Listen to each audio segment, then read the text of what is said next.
We are back. It's the Goodfellas podcast. It's your boy Dougie. I got A-Will. I got Five with me. Yo, we gonna get right into it. We got a couple of hot takes, man. Before the show started, man. We usually stick to sports, right? We usually always stick to sports, but right now, can you go live, please? I'm trying to get that. Right now, we actually about to go live on Facebook. Oh man! So I'm talking about literally right before we cut this on, we were debating. I actually brought it up. I told Five. I said, "What if I told you Reasonable Doubt was Jay-Z's fourth best album?"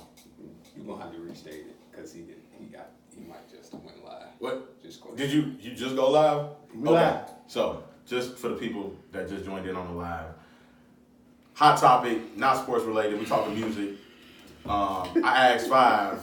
I said, "What if I told you Reasonable Doubt wasn't Jay-Z's best album? It was his fourth best album, right?"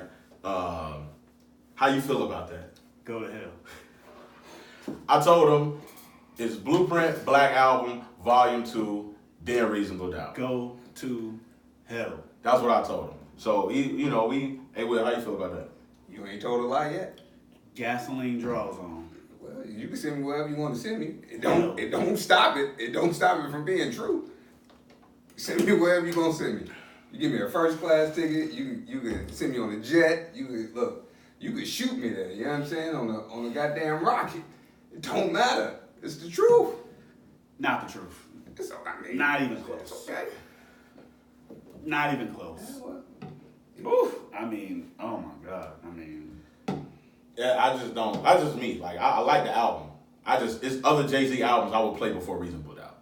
Reasonable Doubt is so laid back. Like, he got gems in there. Like, gems. But it's just so laid back. Like, it's just other albums that I will listen to before I pop that in. Other Jay-Z albums. So you just want to just hit some up-tempo shit? You just Not even just hear up-tempo. You want to hear club bangers. Just say that. No. All of them don't have club bangers. But there's other albums of his I would rather listen to than to listen to Reasonable Doubt. I mean, can't knock the hustle. I mean, he got, Dead Presidents. Dead Presidents. Right. Brooklyn's Finest. Feeling It. Can I Live? Friend, Coming of Age. Cashmere. Come on, man. But when you go back and listen to him, bro, like, oh, man. I'm telling you, bro.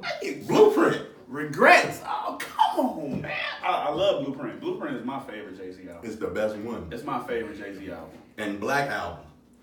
I love the Black Album too. Black Album to would be third on my list. Black Album would be third on my list. Cool. But Blueprint, Reasonable Doubt, Black Album.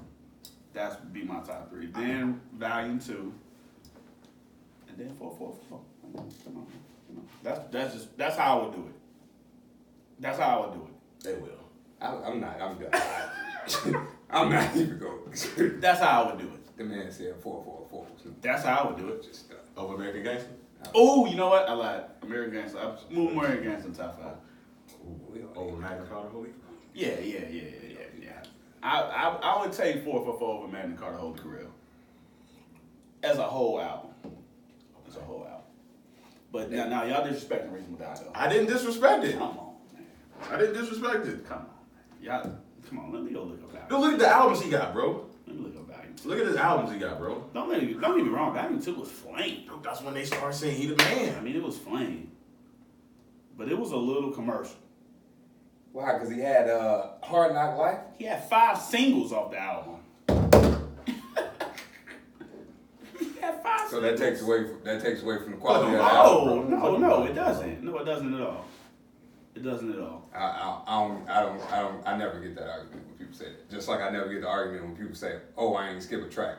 Just because you don't skip a track, don't make it a classic. Like, no, nobody said that. Nobody said that. But all the songs that I just mentioned was classic songs. Them the timeless songs. Go ahead. Not all of them. Not classics. Not all of them. Timeless music. Not all of them. Timeless. All the songs that I just mentioned are Reasonable Doubt. Yeah, some of them. Timeless. Some of them like timeless tracks. Yeah, I need the definition of timeless. Timeless. You can listen to them whenever. We listening to them. What? 23 years later. Who is we? Define we. You don't think people listen to Reasonable Doubt every single day? You don't think there's a ton of people? That doesn't make it timeless because a couple people listen to it. No, not a couple. Not a couple. I got Shay on him. Oh, we got a music person. Hey, what's going on, Shay?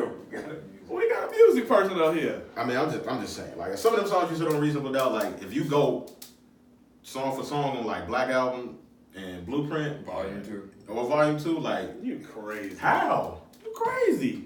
Especially towards the end of Reasonable Doubt. And I love this album. I love Volume 2. Bro. You talking about the end? You had Cashmere Thoughts, Regrets, Coming of Age. Come on, man. What is you talking about? What is you talking about, man? I'm just saying, man. Oh my God. I'm just saying. What value? What version do y'all have? Of Y'all what? must- A Reasonable Doubt. The same version you got. What version? y'all- Literally just listened to it the other night. And when you listen to it, what'd you say?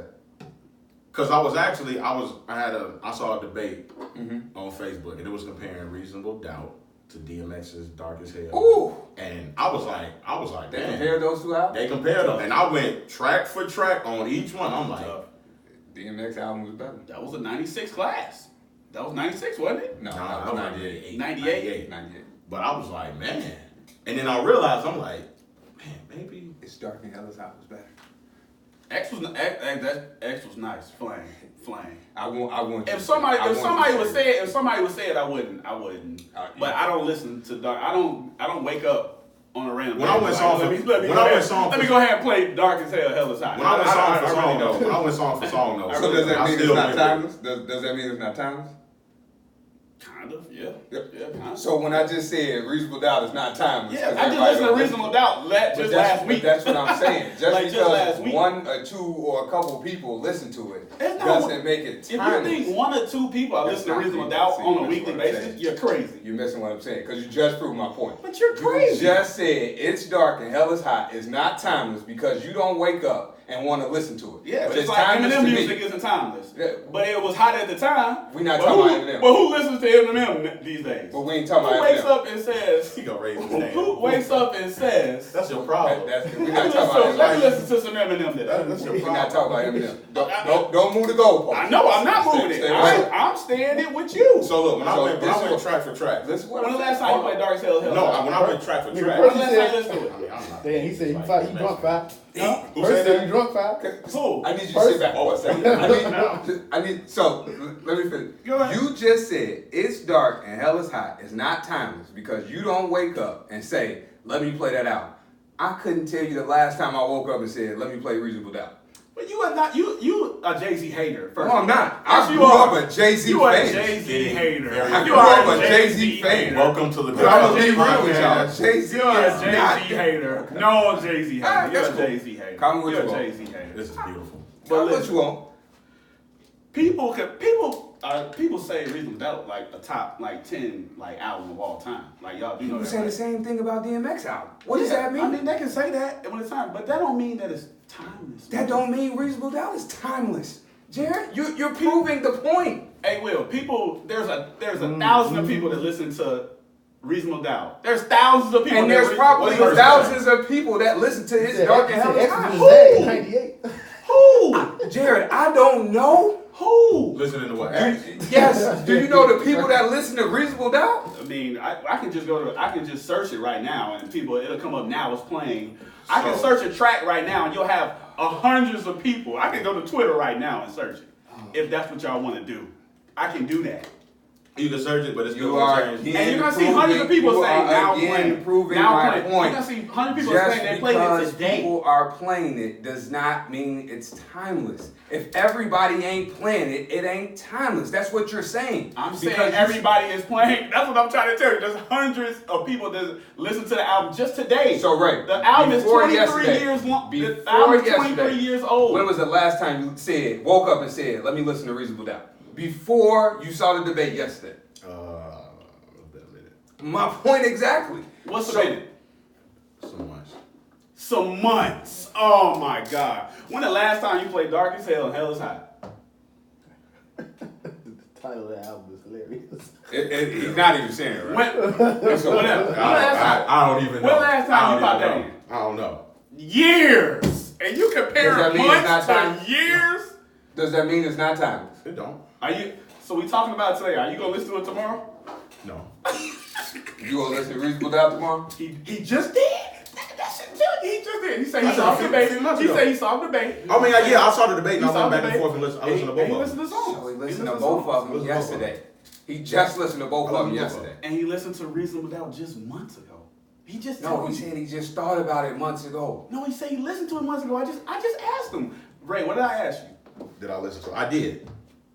I listened to it. But then when I listened to it with that X, I was like, That's all I'm saying. That's I all. only I'm compare saying. Jay-Z to DMX though. we not, but I'm just talking about the I reason mean, now. they, To they, me, they classmates. they were classmates. his fourth- If you know your New York rap history. his fourth best album.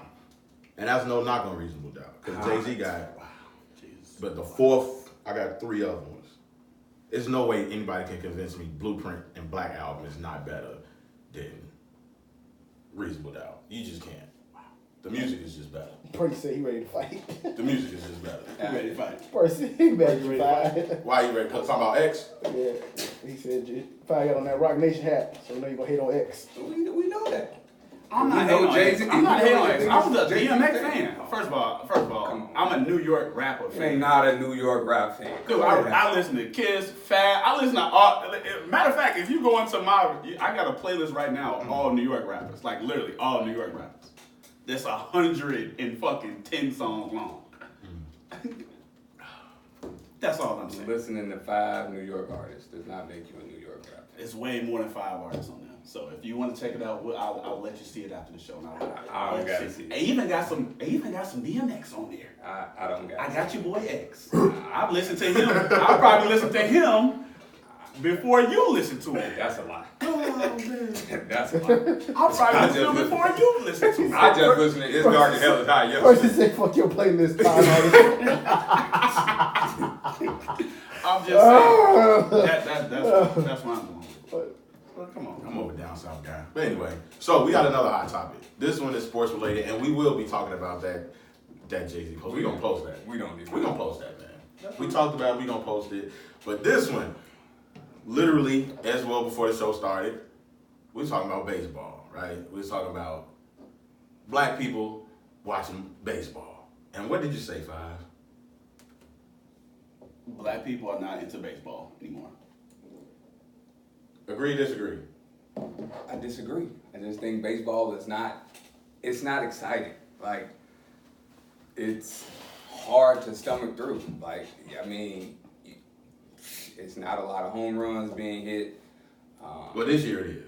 Because I they about to mean, set the record this year. yeah, but it's not to the max. Like, it's not one person. Yes, that's not. Like when Sosa, I feel like when baseball was kind of at its peak, you had Sosa, McGuire, you had Barry Bonds, you had one person, so it was must see TV. Right. Now you have it's more of a team thing. Like you have, I think on one team it's like 10 players that's on pace to hit 20 plus home runs. Like you don't even have 10 players playing in the field. Like and I think it might be a National League team that's doing that. So, like it's not that one must see guy. It's not must see TV. It's teams, and then even with the good teams, it's not on the offensive side. It's more on the pitching side. Like the Astros. Like everybody think the Astros are gonna win because of pitching. Like nobody's cutting on baseball to see pitching. It's just like football. Like nobody's watching football to see a defensive struggle. Like people are watching football to see points be scored. Like nobody's watching a slow tempo basketball game.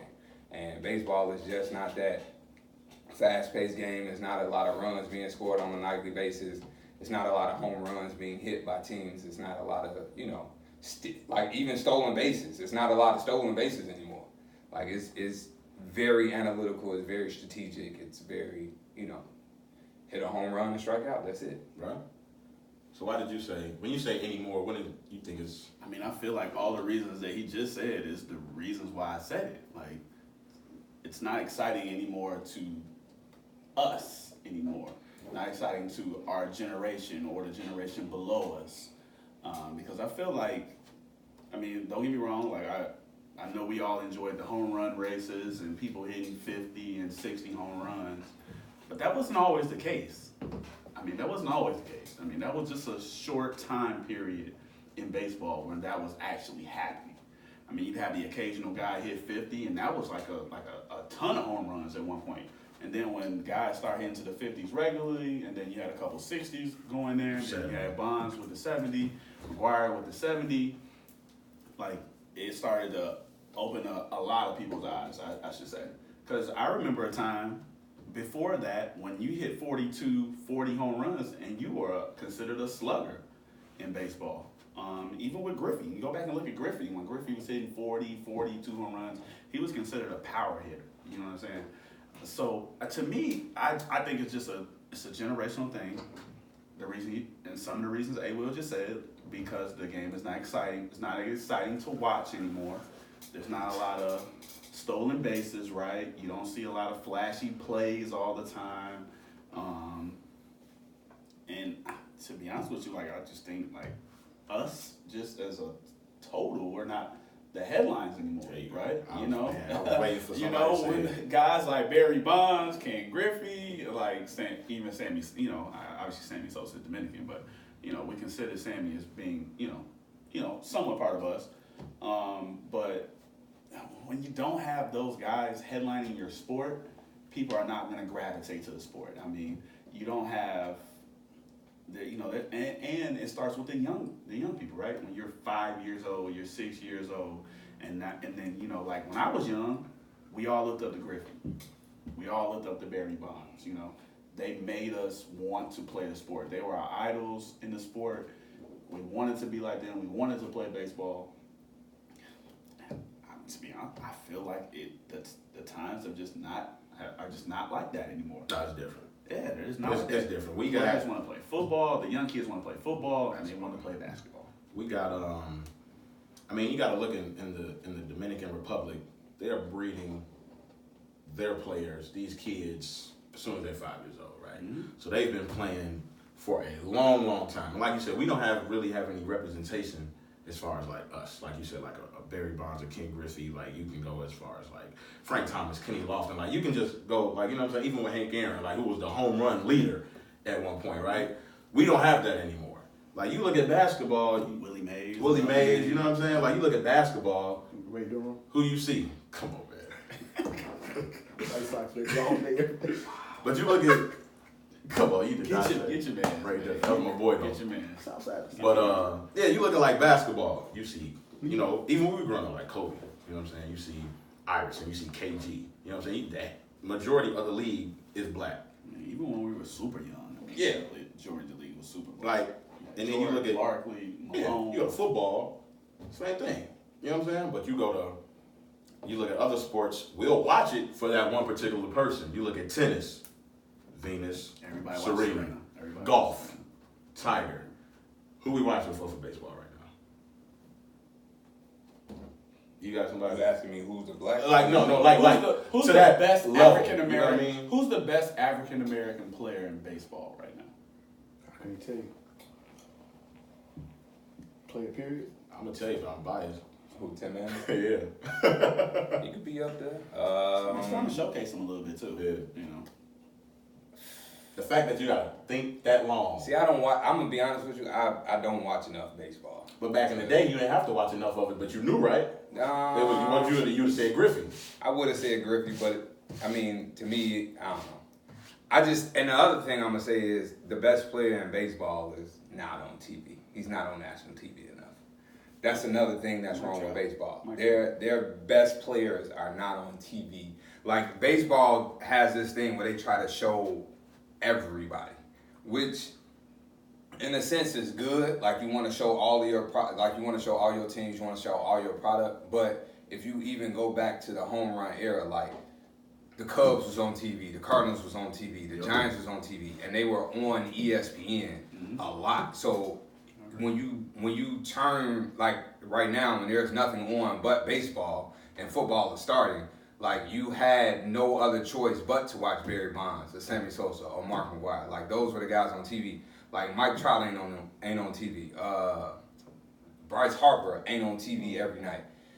I'm trying to think. Nolan, I can't say the dude's last name for the Rockies. The Rockies only got 4 national TV games, and two of those games of their national TV games is on ESPN. Right. 2 of them. Like, and this is arguably the best third baseman / shortstop in the game. Like, think about it. Fernando Tatis and Manny Machado, they ain't on TV enough. I don't even know if I've seen them play on ESPN. And everybody now is talking about Tatis might be he might be the best player in baseball, right? Mm-hmm. Like, but you don't see him. But you don't see him. So the MLB to me doesn't do a good job of showcasing their top talent. Like, I don't think it's necessarily like we don't have enough black representation. We wouldn't even know if we had a good black player because that player might be on the Diamondbacks. And I can't even tell you if the Diamondbacks been on TV this year, right? Like, I'm gonna be honest with you. Like, Tim Anderson. I mean, if you don't live in Chicago, when the White Sox on national TV? Mm-hmm. Facts. So, I mean, you're not gonna see it. I mean, the Yankees come on, the Red Sox come on. So I would say Mookie Betts. Like, if y'all had to ask me, Mookie Betts is probably up there with the best. Cause I mean, he's the best black athlete right now in baseball, but he's not on TV enough. Like, and he plays for the Red Sox. I feel like the Red Sox were they've been on TV enough, though. I feel like, and just like you said, they don't show the top guys like consecutive nights. And we'll talk a little bit about it later with the NBA schedule, but it's really not as lopsided as it is in other sports. Like, you're gonna have like, and like NBA like to showcase their talent no matter what. Like, no matter, like last year, the Lakers, I mean, we didn't know the Lakers were going to be like great, but we didn't think they would be as bad as they were. But they were on TV more than anybody. Like, and they still were on TV, like, even when they were bad. Like, they didn't change it up because they could have changed it. They could have, like, just took them off the air. But they still wanted to showcase them because of LeBron James. Yeah. And I feel like first of all, I feel like the TV contracts need to be changed on the drop of a dime. Yeah. If a team is bad, like, I don't want to see you on TV. Right. I don't want to see you. If you don't have a good player on your team, you trade your best player. Mm-hmm. Like, say the Angels trade Mike Trout in the middle of the year. They won't do it, but just saying.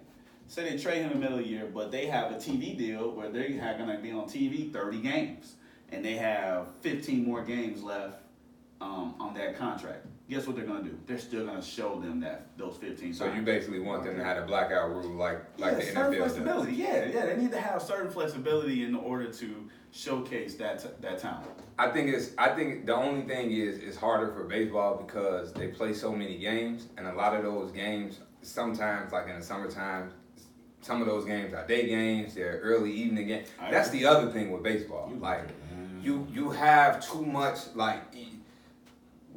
Yesterday, the Yankees played a doubleheader. They played early and then they played at night. Like, could ESPN have shown both of them? Yeah, but where you gonna get the most views? Probably at night. Like, it might be a random Tuesday. The clubs play at 12:05, right? They got start pitch at 12:05. They always play. But I'm just saying, like, so a lot of times start playing night games. They out here like Richie's. Or they just started playing night games. Think about it. They just got lights and play night games. Even with the best players like Mike Trout. Like, you have to wait until he comes back up to bat. So you have to wait like 2 or 3 days. Yeah, but people ain't. The games on West Coast time was. But people ain't mad. Like, viewers aren't mad to me waiting to see the best come up again. That's a part of it. It's a part of it. Like, you understand that aspect of the game. And you'll turn back because you can predict when they coming back up. Guy's gonna come back to bat. I mean, but you want to see you don't want to just see boring. Like, you don't want to see a bunch of people that you don't know. Like, oh man, I'm watching the Pirates versus the Orioles, and I don't know anybody on either of those teams. And then they have the 6, 7, and say you turn to it for an inning, they have the 6, 7, and 8 hitters. Yeah, it's like dude, those not their best players. I'm turning away from this. I'll turn back when they're at the top of the order. And then by the time you turn back, you might be at 5, 6, 7, right? And it's like, dude, oh man, forget it. I ain't watching this. Like, no, you can't.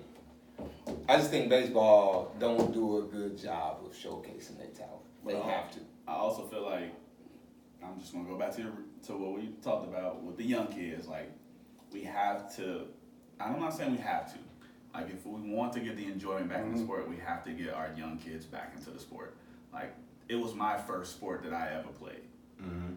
Ray, was it your first sport you ever played? Like, with rules, regulations? Yeah. It was mine too. Baseball. Danny's, I don't know about A. See, A, well, you look like you was out there slugging people with helmets. Wasn't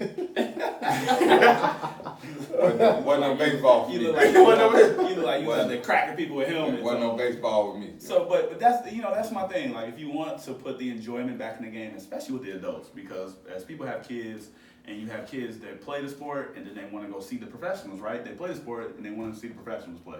That's just naturally how it is. But I mean, I'm gonna argue that because a lot of for me, I hear a lot of people when they have children, especially like young men, they always say, "Man, I want my son to play baseball because of the money, like the longevity." That's the That's wrong. wrong. Yeah, that's the wrong mindset to have. But I'm just saying, like, you still hear that. Like, a lot of people be like, "Oh, I want my kid to play baseball. I want my kid to play baseball." 1,000% agree with you. And this is where I agree with you. Like, we're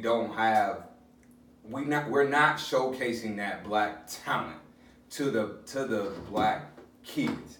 So that's why I say if the Red Sox were on TV more, like if the Red Sox played 70 of their games on ESPN, I think you would get more of the young black youth in the baseball, because then they would see Mookie Betts, they would see Jackie Bradley Jr., they would see David Price pitching, they would see those black athletes playing the game of baseball.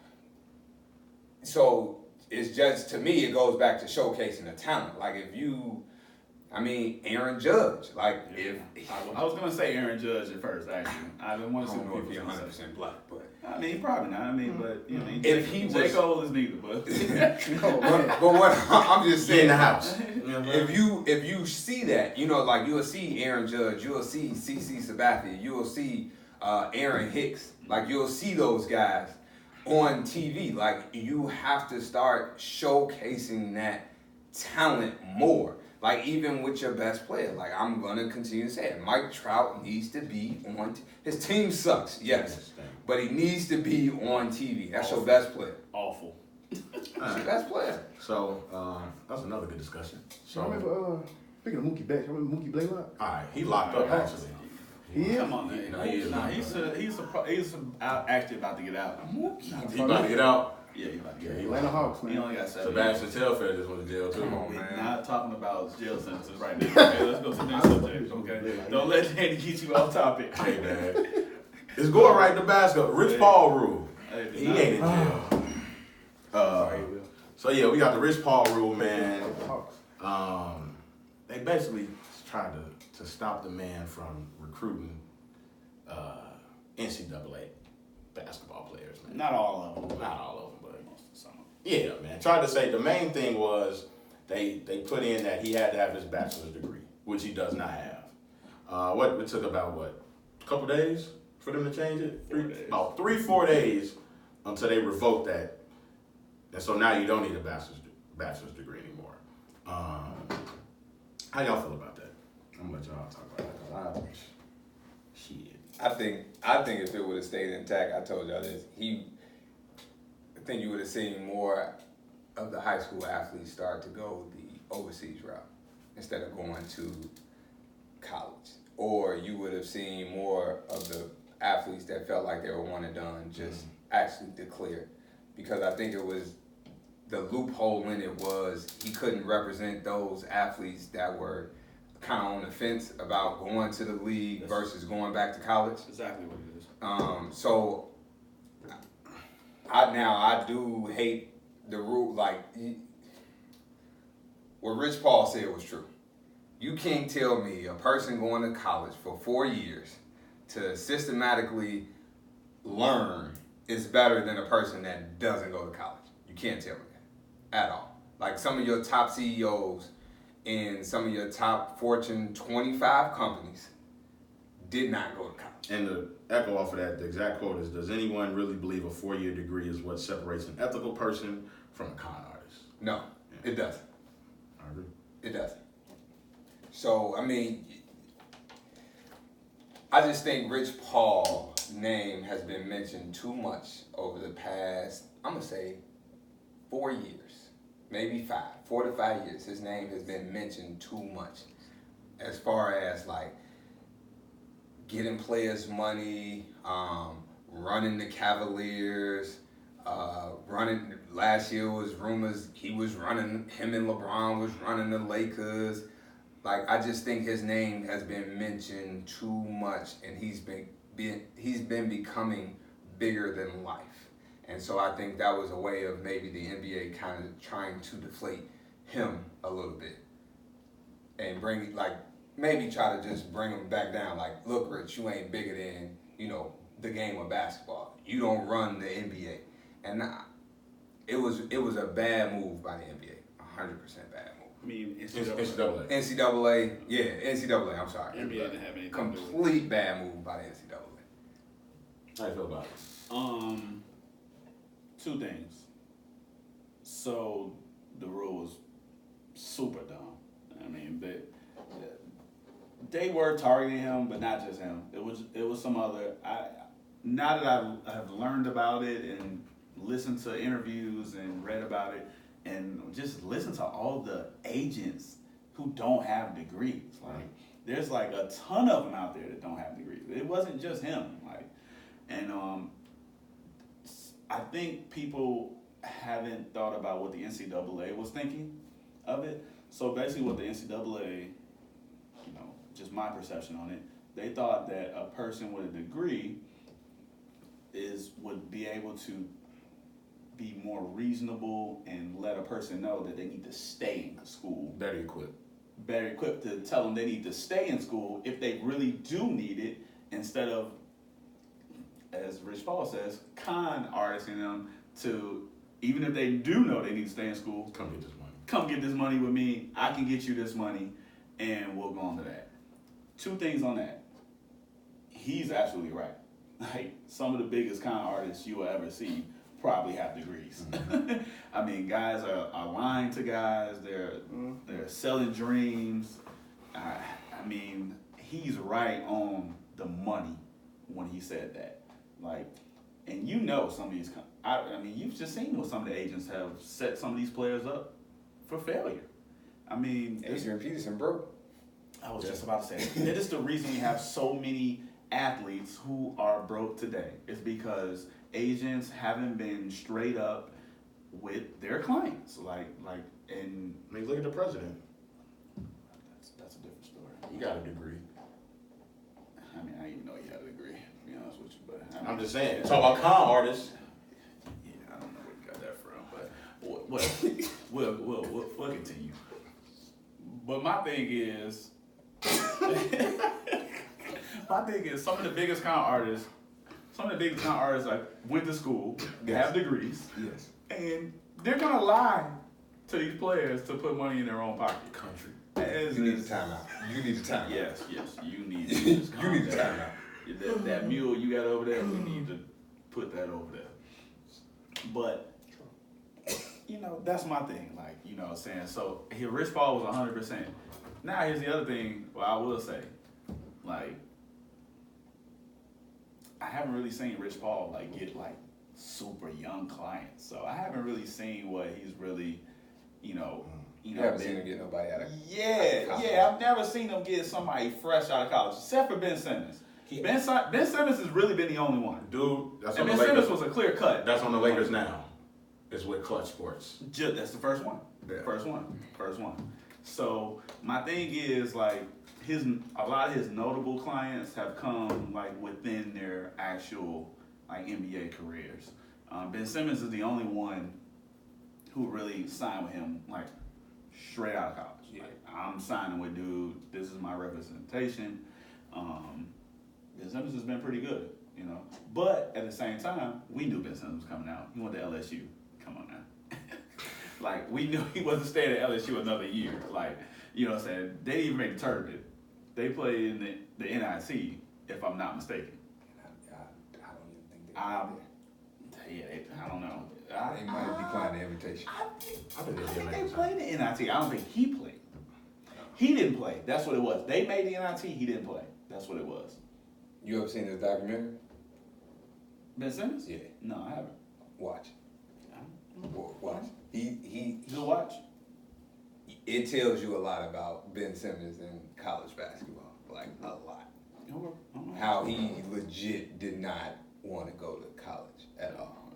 Everybody knew that. I No, but he when you go to LSU, when you choose LSU for basketball, if your name not Shaq, you don't need to be stepping foot on an LSU basketball court. If you're trying to go to the league, I'm not shitting on LSU. Yeah. Because LSU actually was really good last year. Yeah. But that told me all I need to know. Just like OJ Mayo going to USC. I mean, it tells you all you need to know about that player's their intentions. Anyways, back to the subject. So we haven't seen what Rich Paul's really done with players that are on the fence. Right. So I think they thought that he may try to scam them, but like you said, it's some shady people back there heading that. It's some people that know that Rich Paul can get to some of these clients that they can't because of his background, because of who he knows, because he's gonna tell them the truth. Like, this is a shady industry. Like, I don't think people really understand that. Like, there's a lot of picks. There's a lot of guys who commit who either fall deep in the draft or never get drafted. And they have to work their way into the league, which is okay. But it shouldn't be like that if you're coming out early. So let me ask this question though: is that the agent or is that the coach? Because it's a lot of coaches, and I know a kid. I ain't gonna say where he went. Here we go.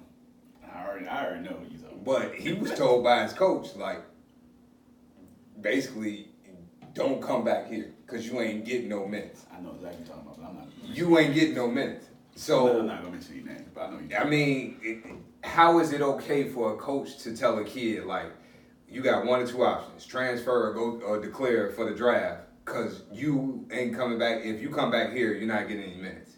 But it's not okay for an agent to say, oh, I think you should declare because I think you'll go top 15, and the kid doesn't go top 15. Or he says, I think you'll go top 15, the kid goes top 15, top 10, let's say, and the agent gets 3% of his contract, and it's a very lucrative contract or whatever the case may be. Like, to me, what's the difference? Like, why are you only targeting the agents? Right? I'm not even going to just single out Rich Paul, but why are you targeting the agents and not these coaches that are recruiting these players and are pushing them out of the door to make scholarships, to have the scholarship dollars for better players? Mm-hmm. Like, come on now. So that's one of the reasons why the NBA is getting rid of the one and done rule. It's literally the reason, because they feel like players are getting pushed out the door. I think Adam Silver knows it, and that's why he's the one who brought it back to the attention, because, and I know exactly who you're talking about. Matter of fact, I'm just gonna say it. Don't say it. Don't say it. Don't say it? Okay, I won't say it. But I know exactly what he's talking about. I know the coach he's talking about. I know the player he's talking about. And I think Adam Silver knows it. Like, all right, so he wants to stop putting the pressure on these coaches to getting one and dones, all right, to make their program better, and then trying to get the next one and done. You know what I'm saying? Because I feel like, to be honest with you, like, and this is not the coach you're talking about, but I feel like Coach K felt like he had to get in that mode. Like, we all know Coach K is a coach, right? Mm-hmm. Coach K doesn't recruit a lot of one and dones. You'll get one every now and then, right? But not 2 or 3. And I felt like since the rules had changed, he had to do it just to compete with other coaches. And it's putting a lot of pressure on him. But at the same time, he's still welcoming the players back if they do want to come back. Other coaches aren't doing that. And I think you hit it on the head. Like, he doesn't necessarily push his players out the door. No. Like, Tatum came back and said it was hard for him to not come back for a second year. Zion came out and said it was hard for him not to come back a second year. Like, he's had a couple of players say, like, it was hard for me not to come back for a second year. Like, but Coach K just basically probably told him it was nothing else for you to do. Like, You've done what you can do. You've done what you can do here, right? But I don't know if he's necessarily recruiting them in the instance of, hey, come to Duke, play 1 year, you'll do this, like, and then you can go where you're going. Like, he's even tried to get certain players to stay. Trayvon Duval, they tried to get him to stay. Mm-hmm. He just declared. Derek Thornton, they tried to get him to stay. He transferred. They've even had some players come in, like even as recent, most recent as their current class for next year, Boogie Ellis. Like, he, signed committed verbally, but then he backed out, and now he's going to Memphis, right? They had a recruit last year, Jordan Tucker. He was supposed to come to Duke. He backed out, and now he's going to, I believe it's Syracuse. Okay. So, like, they get a lot of the one and dones, and they get a lot of the guys that think they can come in and compete and be a one and done. But a lot of those kids know, like, okay, you got him, you got him, you got him. It's a log jam. Let me find somewhere else to go. Coach K is not necessarily pushing those guys out of the door. Like, you're going to have to compete. Now, it's other coaches, that's all they're looking for. Yeah. And I'm not just talking about Cal, right? I'm not just talking about Coach Cal. Because at first I would say Coach Cal was pushing a lot of those guys to just be one and done. No, he was. He was, Absolutely was. but now I think he's starting to change that because he's not, like he had 2 freshmen last year. One was the point guard and one he came off the bench. Montgomery. They were both supposed to be slated one and done. They're coming back for a second year. So he's had some of those players. The Harrison twins, they both came back for a second year. Well, they came back because they weren't projected first round picks. But when they went to college, you have to accept them back. When they went to college, they thought they were going to be one and done. They did, absolutely. Absolutely did. Terrence Jones was another. He came back for a second year. He was projected. Third year too. No, I think he only had 2 years. No, he was a junior on the championship. He was a sophomore. He played the year before. Because him and Brandon Knight was on the same team. I thought he was a junior. He was a sophomore. I thought he was a junior. But I could be wrong. And then it was another year in between there where he had some more players that were supposed to be one and dones. Isaiah Briscoe, that's another one. He was supposed to be a one and done. He came back. He should have kept Noel. Noel should have stayed another year. Oh, yeah. Noel should have stayed another year. I mean, He definitely could have used it. I mean, and then you got coaches like Bill Self. Like, Bill Self gets players like Joel Embiid. Joel Embiid wasn't projected to be a one and done, but it happened. Like, and then, Bill Self got Wiggins. He got Wiggins, but he got the other kid, that as soon as they lost in the tournament, Josh Shelby. Yep, Shelby, yeah. It was nothing Self could do. As soon as they lost in the tournament, he dropped out of school and went to train for the draft. So, to me, I don't think it's just the agents. I think it's a lot of, like, some of these coaches are at fault as well. No, I agree. I will say, as far as the agents, they're only doing that because Rich Paul is black. That's just how I feel. Yeah, of course. I mean, a lot of that, it just has to do with, to me, it just has to do with him being black. And he was again. And he had power, right? Yes, any black person, especially a male with power, they gonna try to find a way to bring you down. But my thing was, like, and don't get me wrong, I do think it has something to do with Rich Paul. But my thing is that he wasn't getting a lot of college guys out of college. So why would you even be thinking about a guy who's not even, like, getting the guys? It's not like he's snagging a ton of college guys. Like, I would love to see, like, how many guys Rich Paul has as clients who declared for the draft last year. Oh, he about to down. Could it? But let me ask this: Could it have been foreshadowed? Like, think about it. His top client is LeBron. LeBron is coming up to the end of his career, so he's gonna have to start, building that roster again, right? We know he got Anthony Davis. J.R. Smith is out of the league right now. Tristan Thompson is another client in the clutch for it. Draymond, KCP, John Wall, I didn't know they Ben had John Wall Simmons. until today, actually. You didn't know that? No. Oh, did wow. not know they had John Wall until today. Yeah, Ben Simmons. They got KCP. It's a couple other guys. But like when you start to look, like after LeBron, his biggest name client is Anthony Davis. Like he's probably going to need another big name client, right? That's probably what they're saying. And then you got like LeBron at the AAU games. He's building these relationships with all these young players. Yeah, that's the thing. Like, you know, so I think it's a little bit of I think that rule was a little bit of foreshadowing. They can see 2 or 3 years down the road where they're getting all the guys. Like Wade's son is about to be a senior in high school. Mm-hmm. So it's like, okay, now all these. Senior, junior. I think it's senior. No, I think he's a junior. So I think he got 2 years. So he's a year younger than Bronny. So Rich Paul's Bronny's client sophomore. list. No, Bronny a freshman. Bronny's freshman. So Wade's son is a sophomore. Okay. Yeah. So we got, man, he actually does got some young guys. Miles Bridges. I forgot about Miles He's Bridges. got Eric Bledsoe. He's got Clarkson. Bledsoe not young. He's not young, but he's got Terrence Ferguson, Darius Garland. So he just got there. Like I said, But he knew Horton he was gonna be Tucker, one of that's them. on the Lakers. And he's got quite a few guys, actually. DeJounte Murray, Marquise, Ben McLemore, Trey Lyles. I haven't Yeah, heard but of some any of guys. those- Some of those guys been in the guys, leagues in the yeah, been I mean, in the league for yeah, a while. yeah. I'm talking about fresh out of college. So I'm talking you about got last Darius year. Garland. Darius He's got Garland. And You the got other Garland. dude, the dude that played for the Lakers now. Yeah, Tucker. And he got Ben Simmons. So he had 3, right? Yeah, He's three- only had 3 in the probably last 3 3 years. Yeah. 3 years. And how many years has Terrence Ferguson? Ferguson been in the league? Ferguson's fairly young. 3? He's He's only, on he's his only third 20, year. Yeah, he's but- only 21. He's in his third year. Didn't Ferguson play overseas before he came to the league? That is correct. And what about So- Bridges? He got Bridges too. So he okay. Bridges 3 years in. Okay. But so he has So he's starting to 4. build up a He's little starting to bit. He has 4. 4. Yeah, 4. They He's see come it. out of college. They see it coming. But Bridges, That's what I'm saying, but it's Bridges, foreshadowing. we knew Bridges was. But Bridges actually was 2 years. Bridges went to school Yeah. for 2 years. Darius Baisley. Who? He's on the Thunder. He's 19. Oh, okay. Yeah, nobody knows him. But he's still a young. Where Still did he a go? young Where did he go to college?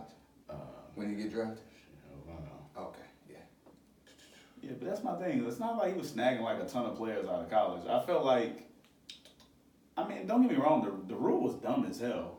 Like, it was super dumb, but I just felt like, it wasn't only targeted towards him. It was targeted towards some other people too. Oh yeah. But I just would hate it to call it the Rich Paul rule, you know what I'm saying? Because I just feel like we're just only talking about him without looking at the facts. And the facts is that he's not snagging a lot of these young guys out of college. And he's not straying any of them The wrong way. the wrong way. Like, I haven't heard like a bad Rich Paul story, really. You know what I'm saying? I mean, Alright. So, we'll keep it moving. ESPN deemed it the Rich Paul. Yeah. no, LeBron calls it that. They talked about it in the jump today, actually. He hashtagged it. NBA schedule has been released. Full schedule. Opening night. Is it opening night? Yeah. it's Opening night. October 22nd, You know it's open right 2019, in the year of our Lord and Savior. We gonna have the LA Clippers and the Lakers. 9:30 tip off Central Time. Then after that, the next day we got Boston, Philly, Minnesota. You gonna talk about the first game? No, I'm just. We're gonna talk about it. I'm just giving a I mean, couple. are you gonna tell people what Yeah, the we first just game got is? the first 2 nights. I'm saying it's only 3 Are you games. gonna tell people what the first game is on opening night? You just mentioned the second game. now. Oh, you talking about the Pelicans versus the Raptors? Yeah, It can is. you mention that? They're gonna win a ring. They're gonna get their ring ceremony. That was disrespectful. My fault, Drake. Drake in the building. They about to. Zion's first game. It is. They about to. Is that game? That game is on. What's the actual date of that game? Is it the 22nd. 22nd? 22nd. But why they don't have that on? Oh, they do got that. I skipped it. See, you skipped it. You just disrespectful today. Oh my God. You need time out, man. Jesus. So we got the Pelicans and we got the Raptors. You need to get your life together. Zion's debut. It's gonna be on TNT. Raptors, I think they got 5 nationally televised games on this year. 5. That's it. Yeah. That is. Maybe that's why I skipped him. My bad. Yikes. My bad. So The NBA champions cap. Wow. So my thing is, all right. So hold on before we laugh at the Toronto Raptors. Or it might be 5 on TNT. Don't I think it's 5 on TNT, I'm about to pull it up. ESPN, I'm about to pull it up. and ABC. I'm gonna pull it up. I know it was 5. It's only that's it. It's national televised games. Okay. They're probably gonna have. They got more games on NBA TV. They got more games on TV. Don't do them like that. But so my thing is, all right. So a question I want to ask y'all real quick: can y'all remember a number 1 player having the first game on opening night of the NBA season? I was trying to think about it because LeBron was not on the first night. He played on the second night. The first night? He's got the first game on the first night of the NBA schedule. The last. I can't remember that. That's tough. They're putting a lot of pressure on Zion. I think there's more. I kind of don't like it, actually. I mean, it's ring night. I mean, hell, they can win that game too. I mean, I don't like it though. Like, I don't like this. I feel like they're putting a lot of added pressure on Zion to be that guy. And that team, and I'm going to be 100% honest with you, that team is not built for him to just be the guy on that team. Like, you're going to have Ingram out here trying to get his shots. They still got Drew Holiday, who going to get his shots up. I mean, Lonzo was a pass-first guy, so he's going to be looking to get guys involved. But my thing is, like, why is the NBA putting all this pressure on him? Like, are they trying to prepare themselves for the LeBron? Just answered your own question. Yes. I mean, Yes. So are they trying to just skip everybody else in the NBA? I mean, because that would mean to me that they're skipping everybody else. They're skipping LeBron's 34. Yeah. LeBron's 34. So that means they're skipping. Well, Anthony Davis is on national TV. You got. I mean, they're skipping James Harden. They're skipping Westbrook. They're skipping Luka. They're skipping Giannis. Like they're skipping a lot of guys to go straight for Zion on national TV. I think I get what you're saying, but I think you might be reading a little bit too much into it. And the only reason I say that is because. Hold on. When the last time the Pelicans been on opening night? But you have to capitalize on what Zion is. Like I feel like they have to capitalize on it. Like he's must-see TV. Like we've all said here and said that. He's must-see TV.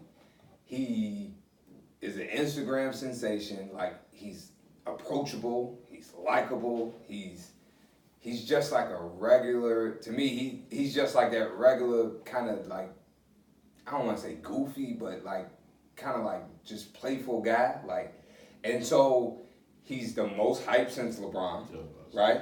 And he lived up to the hype in college. So it's like, I mean, even his summer league game, like the little bit of minutes he played, he didn't look good, but like, everybody was just there to see it. Everybody wanted to see his first dunk. Like, people want to see Zion's first dunk in the NBA just to see what it's going to be. So here's my thing. Like, if he goes out there and get 12 points, 8 rebounds in his first game It's okay. in the NBA, That's cool. it's not going to be okay. Like, we're going to sit here as basketball people and say that.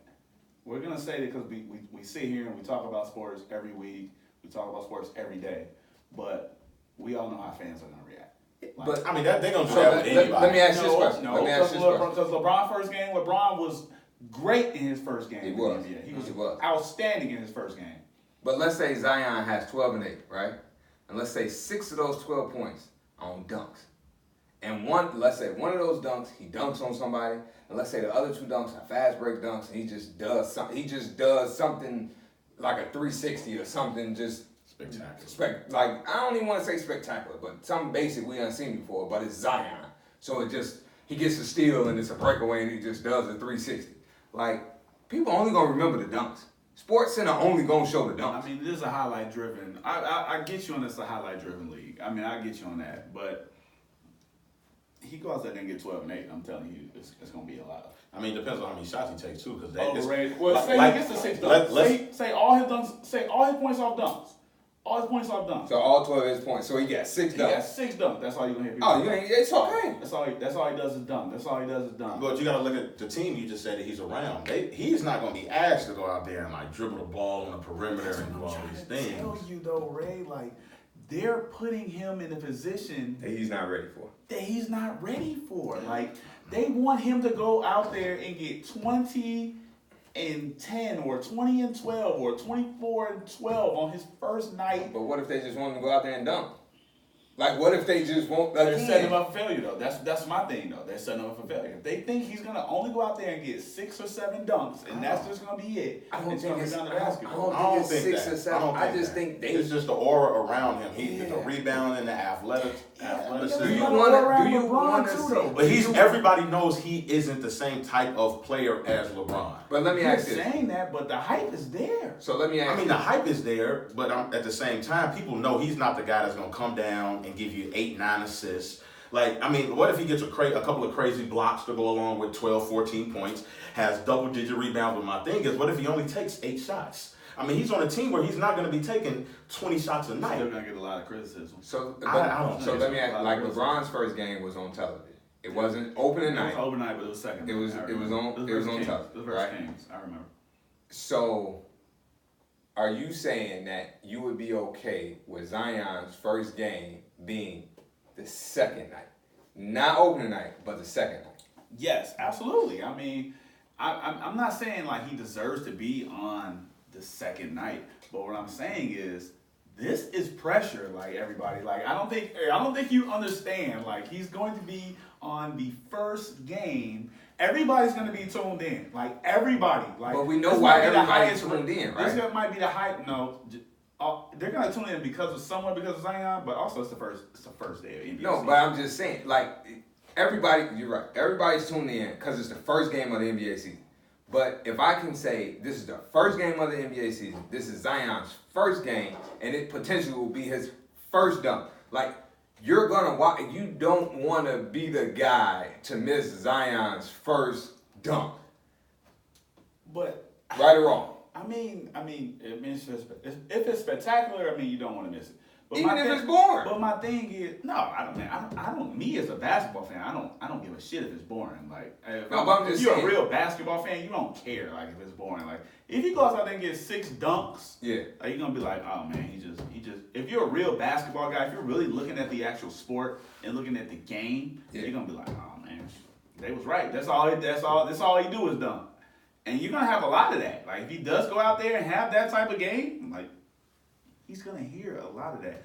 I feel like I don't want him to hear that, though. I want him to get it. He's going to hear it regardless. But I want him to have a chance to show himself and show his game. Like, you know what I'm saying? He's going to stay true to himself regardless, but he's always going to have critics. He could get 18 points and he could get 4 dunks. If he stays true to himself, the backlash will be incredible. You aren't ready for it then. You are not ready to hear the backlash that if he goes out there and stays true to himself. If he doesn't look spectacular out there, if he doesn't like he's gonna change the franchise around, like that's the type of pressure you have on opening night. Like you have to look like I am the guy on this team, I am turning this franchise around, and even if we do lose, I look great, my team look like we're going to have next, right?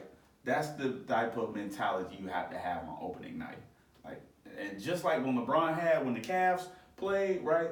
LeBron looked great. They still lost the game, but LeBron looked great. He looked like he could carry the franchise to the next level, and that's all that mattered. I guarantee you, everybody that watched that first game don't remember what he did the second game. They don't remember what he did the third game. They don't remember he did the 5th game. They don't remember what he did the 10th game. But they remember that first night, and they saw that he was able to turn that franchise around.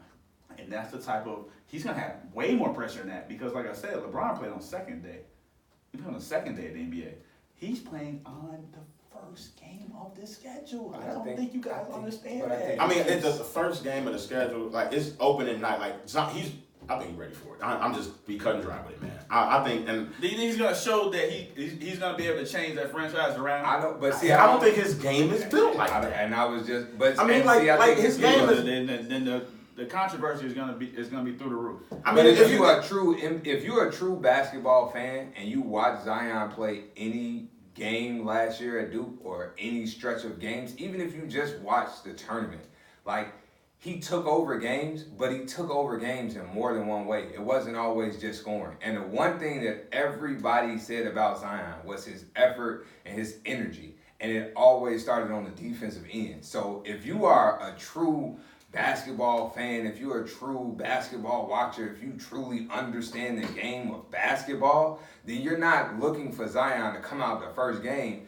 And like Ray said, you're not looking for him to give you 20 and 12 or 25 and 12. You looking for him like I want a couple dunks, I want rebounds, I want block shots. Like I want you, but I'm not expecting him to have 8 or 9 assists. I'm not expecting him to have, I'm not expecting him to take 15 to 20 shots. Like I'm expecting this guy to just be energy. I'm just expecting him to just be like infectious in a positive way. Like even if he just come out there and like steal a ball or slap the ball away and dive on the floor, like that's what a true person that understands Zion is looking for. I get what you're saying, but if you really know him, if you really understand his game, if you really understand the type of kid he is, you're not putting those expectations on him at all. Even his first year, like I'm not gonna say his whole career. I'm just gonna say his first year. You're not putting those expectations where he's gonna be the face of the NBA next year. and he's gonna have guys on that team that's like you said, Lonzo is passed first. So whether people like it or not, whether they want to talk about his dunks, he's gonna get easy buckets. Drew Holiday, Lonzo, like it's gonna happen. The hype isn't equaling what you all are saying. That's all I'm trying to say. Like, But the hype didn't equal that when he came. Like this is what I'm saying. When he came out of high school to college, the hype was he was a dunker only. Like nobody talked about the way he was blocking shots. Nobody was talking about the way he played defense. Nobody was talking about anything but Zion dunking. So everybody just thought Zion was gonna come to school, he was gonna go to Duke, and he was just gonna dunk. He was just gonna be a highlight dunk machine. And he went to Duke and he did all these other things, and everybody's like, oh, wait, this kid is actually a Basketball player. right? but that's my thing. Like, he looked like from day one at Duke, like he could carry that team to a national championship as a basketball player. Not as just a dunker. He looked like he could carry that team to a national championship. But you don't think he can Off go the bat. you don't think he can go to the league his first game and feel the stat sheet and you could be like, damn, this dude is actually a basketball But that's player. what I'm trying to say. He's gonna have to do that. But- like he's gonna have to do that in the first game because of the hype. So let's say Zion has 12 points, 8 rebounds, 4 blocks, 2 steals, and 3 assists.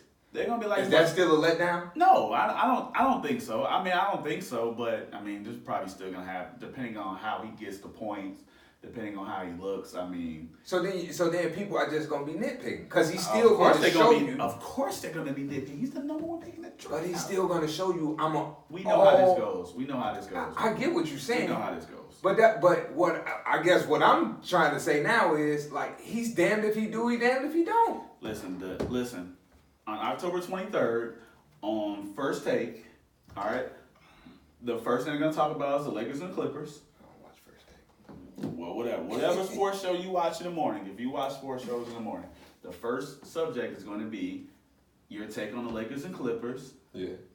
and how does Zion look. It's going to be the second topic, and if Zion plays magnificent, if he Yeah. goes out there and gets 24 and 13 with 4 blocks, he's gonna be the first one. He's gonna be the first of it. What do you think about Zion? Does he like he can carry that team to the next level? Do they miss AD? Like that's gonna be the first subject. Like that's the type of weight his performance is going to carry. That's all I'm just trying to say. I'm not trying to say that that first game is a trap game for him. No, it's not. It's an 82 game season. He had 81 other games to improve. He's only 19 years old. But what I'm saying is, I feel like the NBA is setting him up for failure. they're setting him up for a lot of false criticism and a lot of tough criticism because he is going to be that number 1 or number 2 subject the next morning. I guarantee. October 23rd, those games are settled. And then if they lose, and then don't let them lose by 20 or 30. Like, I mean, you already know it's going to go to even a whole nother plateau. But my thing is, I feel like the NBA is setting him up for failure. I don't think he's going to be a failure. I just think the NBA is doing that just by having him on first. The Raptors got 19. 19, so it's 5 on TNT. It's 5 on TNT. Okay. They got 6 on ESPN. They have 8 on NBA TV. What's the total? 19. That's probably a drop off what they had last They're year. ranked the 14th highest team as far as national games. Middle of the pack. That's about right. So after the Zion, we got Lakers and Clippers, which is must-see TV, okay? Must-see. If Paul George plays. He's not playing. Got 2 bad shoulders, man. Yeah, might not be must see TV. Look, Oh, it's what must-see TV. What y'all say about LeBron and AD. What y'all say about Cam Newton? He can't hug with who? He's doing like the little bow wow. Can't even finish it. You know? I don't feel like that's what y'all said. But Can't hug his auntie. Look, Paul George can't hug nobody. He can't hug his auntie. He can't hug nobody. He got look. Yeah, I don't think Paul George is gonna play game 1. Paul Alright. George can't play. So it's still must-see TV. Boogie, Bron, AD. Yeah, Pat Bev and Lou already talking a little bit, so I mean, that's it's a all. good TV. Must-see TV. Let's see. Then we got the day after that. We got the Kawhi load Celtics. management game too. Huh? Kawhi gonna have load management game too. Jesus. Yeah, probably. It's back to back. Mercy. We got the Celtics and Sixers, and then you got the Nets and the Timberwolves after that. Yeah. I'm looking at the schedule though, just like for notable games throughout the year. You got the the 13th. You got the Clippers and the Rockets. That should be a good one. And then you got Golden State versus LA right after that. We already talked about the Christmas games last week. You got you got Porzingis going back to Madison Square Garden on the 14th. Kyrie going back to Boston on the November 27th. They're gonna boo the hell out of that man. And you have AD going back to New Orleans on the 27th. 27th. Yep. Of November. So I mean, you got the Clippers and the Raptors. Kawhi going back to Toronto December 11th. To get his ring. Yep. Go get his ring. Go get his ring. I feel like that should have been an opening night game. That's my whole thing. I feel like the Clippers and the Raptors should have played first game, opening night. Kawhi versus the whole team. Let him get his ring. Yeah, I can see that. And Get it just out the because way. of the ring, get it out the way. Yeah, get his ring. Get it out the way. But those Lakers and Clippers ratings are about to be. Yeah, they're gonna be through the roof. But I'm just saying. It's money. Yeah, but I want to see it when every team is 100%. I don't want any excuses Oh, yeah. when the wins and the losses come out. I want everybody to be 100%. We'll get that on Christmas, obviously. Yeah. Well, hopefully. But whatever. But yeah, you got a lot of Oklahoma City versus Houston. That's on MLK Day, right? Actually, the first game is going to be on the 28th 28th of October. yeah. Okay. October. Kimba's going back to Charlotte November 7th. You got Conley going back to Memphis November 15th. It's a jam-packed season. Mm-hmm. There's going to be a lot of must-see basketball going on. Absolutely. Then you got the Zion. He's going to play in Madison Square January 10th. Yeah, it's going to be. And he's going against his boy. Your boy. No, it's not my boy. Your boy. RJ Barrett. RJ Barrett. Your boy. Not my boy. He just went to do. That's your boy, man. So, yeah. It's a great season coming up. Let's switch gears to the NFL. Antonio Brown, everybody's favorite receiver, right? Number one guy. Not my favorite. Look, he's had issues. He wants to wear a 10-year-old helmet, right? They recently just told him, no can do. You know what I'm saying? Yeah. I can't go for that, right? So he recently put on, a lot of people thought about it. They were bringing up that interview he had where he was saying, I don't need football. You know what I'm saying? I can lead the game, you know? So he put on his Instagram basically saying that he's gonna play. Like he disagrees with the decision. He's working on getting back to full health and looking forward to rejoining his teammates on the field, and he's excited about the season, and he appreciates all the concerns. Was it blown out of proportion? Yes. It was 5. I mean, I would think so. Yeah. Did you ever think if he couldn't wear that helmet, that it was a chance he would not play? Would you walk away from $30 million? A lot of people didn't know that though. A lot of people didn't know if he actually didn't play, like it's in the contract that like they can just wipe it out. Yeah. Wipe it all out. Mm-hmm. Yeah, you void your contract. Yeah. You voided your contract. And they knew where they were getting themselves into. Come on, man. I'm I'm giving you $30 million guaranteed, and you're not gonna play one game, and you think I'm still gonna pay you $30 million? You're gonna void the debt. The Raiders are smart. What? Man. The Raiders are smart. They knew what they were You getting think themselves that man into. wasn't gonna collect $30 million? They knew what they were getting themselves into. Speaking of $30 million, Dak Prescott turned down $30 million. They saying he want 40. We're gonna get on Dak later. I want to stay on AB for a second. It was blown out of proportion, right? But the one thing as an athlete, we all know, athletes are creatures of habits.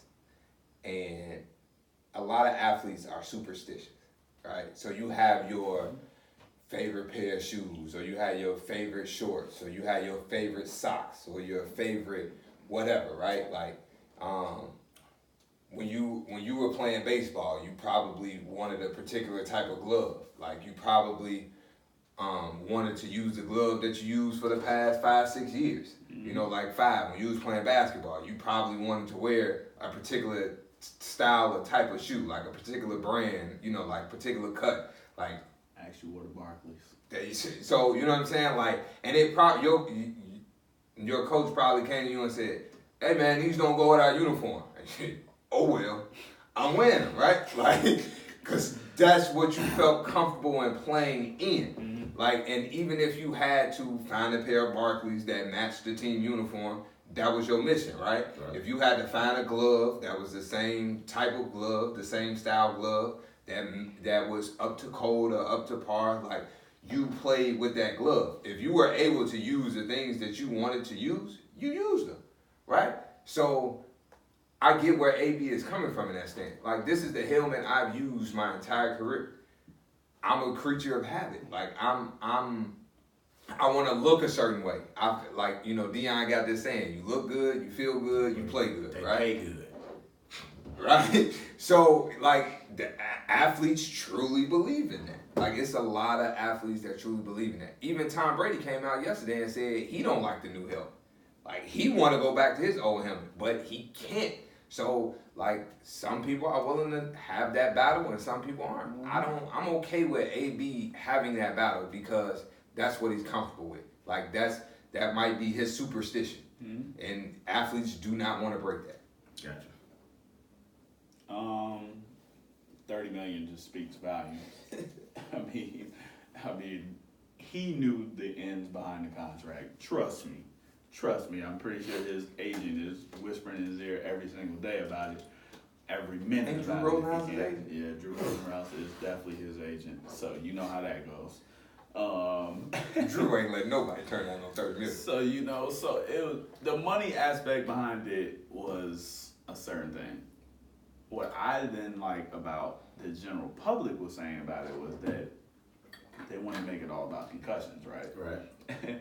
and then they want to say that, oh, he's comfortable with this helmet, so that's gonna just wipe away, you know, his concussions, you know, and the concussion possibility, and not go against what doctors and, you know, and medicine is telling us is better for us, you know what I'm saying? So, and I get it, all that stuff sometimes isn't better for us. I mean,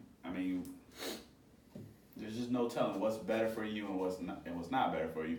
But at the same time, if people are testing this out and it's test proven that it's going to help out with concussions, like, that's all I need to hear, right? That's all I need to hear, you know, so. But then once again, I just think it's Antonio Brown being Antonio Brown too. I mean, he's self-explanatory. He's been put a lot of acts on over the last 2 years, I'd say, which is okay. I mean, I get it, and the Raiders are prepared for it. And if there's a team prepared for it, it's definitely the Raiders. Like they know all about personalities and trying to get around those and working them and putting them together, and Gruden too as well. We all know the type of players that Gruden's had play under him. He knows about, and he didn't even seem fazed by it. That was another thing with me. Like Gruden, like you never heard Gruden like in like interviews like, you know, just going crazy about it. But over the last couple of days, you know, everything was calm. He just said we support him. Yeah, we support him. Everything was business. He knew he was coming back. That lets me know it was blown out. Yeah, he knew he was coming out. Like, you know what I'm saying? Like, so when your teammates and your coaches aren't overblowing out of proportion, it's like, why should we be blowing out of proportion? You know what I'm saying? It's like, if there's trouble in the house and the house is calm, why should the people next door Be worried. be worried, right? You know what I'm saying? So, but like I said, they got it. He was going to play, but at the same time, you might want to keep the noise kind of down on a new team, trying to build some chemistry, trying to get back to winning. But that's Antonio Brown. What if I'm gonna ask y'all this question because this was posed to me. What if he didn't want to be on Hard Knocks? Because they said he was away from the team, right? Like the Raiders are on Hard Knocks. Right. He was on the opening episode, but he only practiced one day on the opening episode. Ain't no telling what's gonna happen this week. He probably won't be at practice at all, right? Because he's been away from the team. But like, what if this was like a part of that whole thing? Like, he doesn't want to be on Hard Knocks. He doesn't, you know, like, I think it's bad.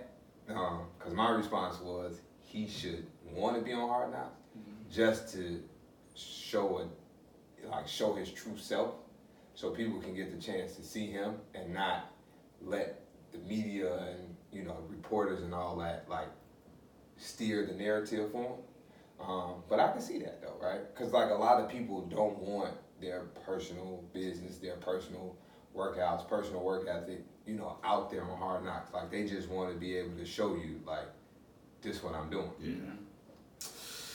It's a possibility. I mean, to your point, to change that narrative and what the media is putting around him, I think he should be on there and to be there for his team. Like, Yeah. I think with new scenery, new team in Oakland, he should be doing everything to try to change the narrative about himself. If it isn't really the truth about what we've been hearing about him, he should be on everything. He should be anything with the team. He needs to be there. So that's how I feel. When you're the highest paid player, like you're going to have all the spotlight on you. It's just if you're demanding money, Yeah. you're gonna have spotlight. It just comes with it. With anything, any sport, any job, if you're making more money than anybody else that's involved in that organization, that you're going to have some spotlight on you. So if that is the case, that's gotta change. Yeah. That's gotta change. If you want to be the highest paid, you gotta be able to take some more responsibility that just comes with it. You can't just do your job, go home, And that's it. and then that's it. It just is what it is. I mean, I hate that it is like that, but I mean, it really just is. I mean, some extra stuff is gonna come with the job. Yeah. So Dak turns down $30 million, right? He wants 40. Is that really the story? He don't want 40. Yeah, is that What do you really the want? story? I mean, I've heard that's not the story. He does. I don't know what he wants, but he don't. I saw with the highest, I think it was the last couple of years, showing the highest paid quarterbacks right now what their winning shares have been. He's You think so? right up there. All right. So let's look at this. Russell Wilson makes $35 million a year. Yeah. Big Ben makes $34 million a year. Aaron Rodgers makes $33.5 million a year. Carson Wentz makes $32 million a year, and Matt Ryan makes $40 million a year. Do you think Dak Prescott is really asking to make more money than all five of those quarterbacks? Yes. Why? I mean, go down that list again. Let's look, right? Last couple of years, Russell Wilson. What if they like wins and losses? They've been in the playoffs every year but 1 year, and the 1 year they didn't make the playoffs, they were 9-7. Big Ben the last couple of years. They've been in the playoffs every year but last year, and last year they were 10-6-1. And this is only didn't make it because of the time. And this is Dak's Right. what year is this for Dak? This is his third year this year. third year. How many times have Cowboys made the playoffs with Dak? 2. 2, right? So this is his third year. This is third year. So They made the bowl. So the only 2 quarterbacks on that, Rodgers didn't make the playoffs last year, right, and then Matt Ryan didn't make the playoffs the last 2 years. so that's the only reason I'm saying I could see him asking for more. But again, if he asks for $30 million, if he's turning down $30 million, Matt Ryan is making $30 million a year, right? If he's turning down $30 million, and let's say, where do you go after that? Like, he can't get paid more than Aaron Rodgers. He can't get paid more than Aaron Rodgers. Why he can't? I mean, we're not saying he should. We're not saying he should. Just I'm putting that out there. And I'm not saying he should get paid more than Aaron Rodgers. Actually, his 4th season, he's made the playoffs in first 3 seasons. Man, look, I'm trying to. I can see it happening. I can see it happening. Should He's he? If 32-16. he goes into the office with his agent and he's going up against those guys with these numbers right here, he's not looking at it as like, oh, Aaron Rodgers is one of the greatest quarterbacks of all time. He's looking at it like, yo, the last 2-3 years, these are what these guys have done, and this is what they're getting paid. This is what I've done. His number's not that good. But and now once you start to look, like, that's what I'm saying. If you really start to narrow in, right, like take away wins and losses, right. Let's look at let's look at the team, right? Because football is the biggest team aspect, the biggest team game. What's Dak's numbers, his own personal numbers, when he doesn't have a big name receiver? Bad, right? What's Dak's numbers when he doesn't have a big name receiver and he doesn't have Ezekiel Elliott? Let me give it to you. Ugly. You get what I'm saying? Like, so he can't come to the table. Like, he may come to the table and say, hey, Mr. Jones, you know, we're 32-16 in the 4 years I've been here, right? But then when they come back and say, yeah, you are 32-16, but what's your record without Ezekiel Elliott playing, right? What's your record without Amari Cooper playing? Matter of fact, son, tell me what your numbers look like, right? Like, now you in a different ball game. You in a different stratosphere. Now, I'm not saying that he can't ask for more money. That's not what I'm saying. Because the quarterback market has done that, right? Mm-hmm. Kirk Cousins is getting paid. Nick Foles is getting paid. Matthew Stafford is getting paid. I'm going to even say Matt Ryan is getting paid, right? But you got to have you have to be a little bit more realistic when it comes to it. And that's my only gripe with Dak turning down $30 million. Like, dude, be realistic. Like, now, if I were the Cowboys, and I heard this morning, and I agree with this 100%, I would let them play this year out. Mm-hmm. Right? Let's see what you look like this year. Because it's still up in the air whether or not Zeke gonna play. I think he's gonna play. To that point, let me ask you this. Last year, Zeke missed how many games? 4. 4? Like, I mean, if you're Dak, you wanna know how he looked? Awful. What weeks were those when he missed those games? Did he start? He didn't start off the season missing games, did he? No, I think he played the first 2 games and then it came in effect week 3. And the only reason I'm saying that is because, he didn't have Zeke the whole year last year. All right. You want to know what game Zeke didn't play? Yeah. Okay. Hold on. Give me a second, bro. Because, Let me know the weeks he didn't play, and I'll let you know what they did. He will. Hold on. I'm pulling up right now. So last year, he only missed 1 game last year. So what year was that when he missed? Oh, that was 2017. That was 2017. Okay, that's what I want to get. Okay, 2017. That's when it was 9-7. How many games he missed last year? 1 game. He missed 1 game last year. The first game? I don't. Hold on. You got the date of the game? Y'all look it up. Dougie is about to go take a bathroom break. So, Jesus. what kind of bathroom break is this? H2O, brother. Cool. Let me see. That's a good skit. Just snippet went to the bathroom. Real show. Hold on, I'm pulling up game. Yeah, we wasn't live. That's what I do. What you said? What game did he miss? Yeah. What week? You tell me the date. I'll let you know what they did. He didn't play week 16, the last game. He didn't play the last game. They actually won that game. They played the Bucks. Mm-hmm. Didn't they have to win that game? Yeah, they were 8-6. They had just lost to the Colts. They came back and won 27-20. And then they beat the Giants. Barely beat the Giants. Yeah, he had to play, but Dak played both of them games. Yeah, Dak. Yeah. Zeke, so the game they played the Giants. What game did Zeke didn't play? The Giants. He didn't play the game versus the Giants. So he didn't play the 17. Okay. Hold on, we can go look at let's go look at 17 because we talked about how he looked without Zeke, and if I remember correctly, I remember Zeke didn't play. So Zeke played the first 2 games. Am I correct? He played the first 8 games. 1, 2, 3, 4, 5, 6. 7. So he played the Giants, the Broncos, the Cardinals, the Rams, the Packers, the 49ers, Okay. the Redskins, and the Chiefs. They lost 3 straight after that. They lost Well, three straight games. The Cowboys did. They lost to the Falcons, the Eagles, and the Chargers, and they didn't score no more than 9 points either one of those games. Did he? And then how many more games did he miss? So that would have been 9, 10, 11.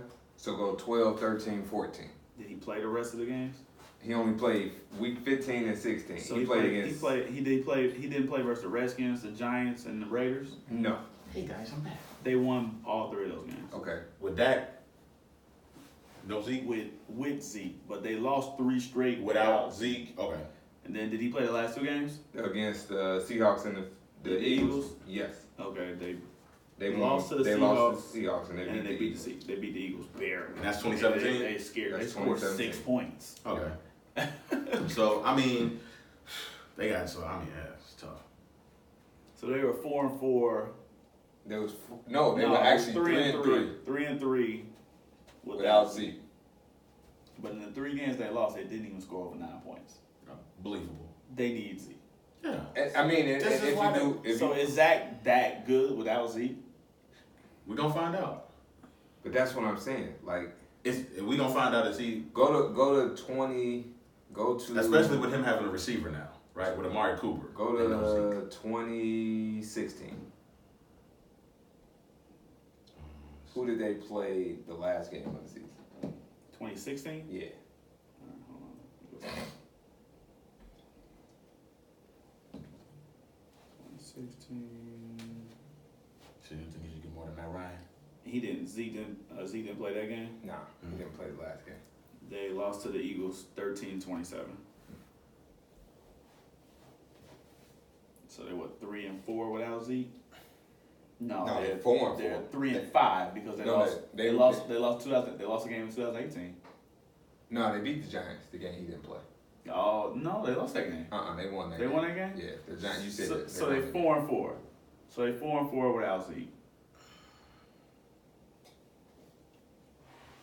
Either way, 3-4, 4-4, like they need Zeke. They need Zeke, but we really don't have a large enough. So the thing is, no, 8 games is a large enough sample size. No, I'm saying, but he's got a receiver though.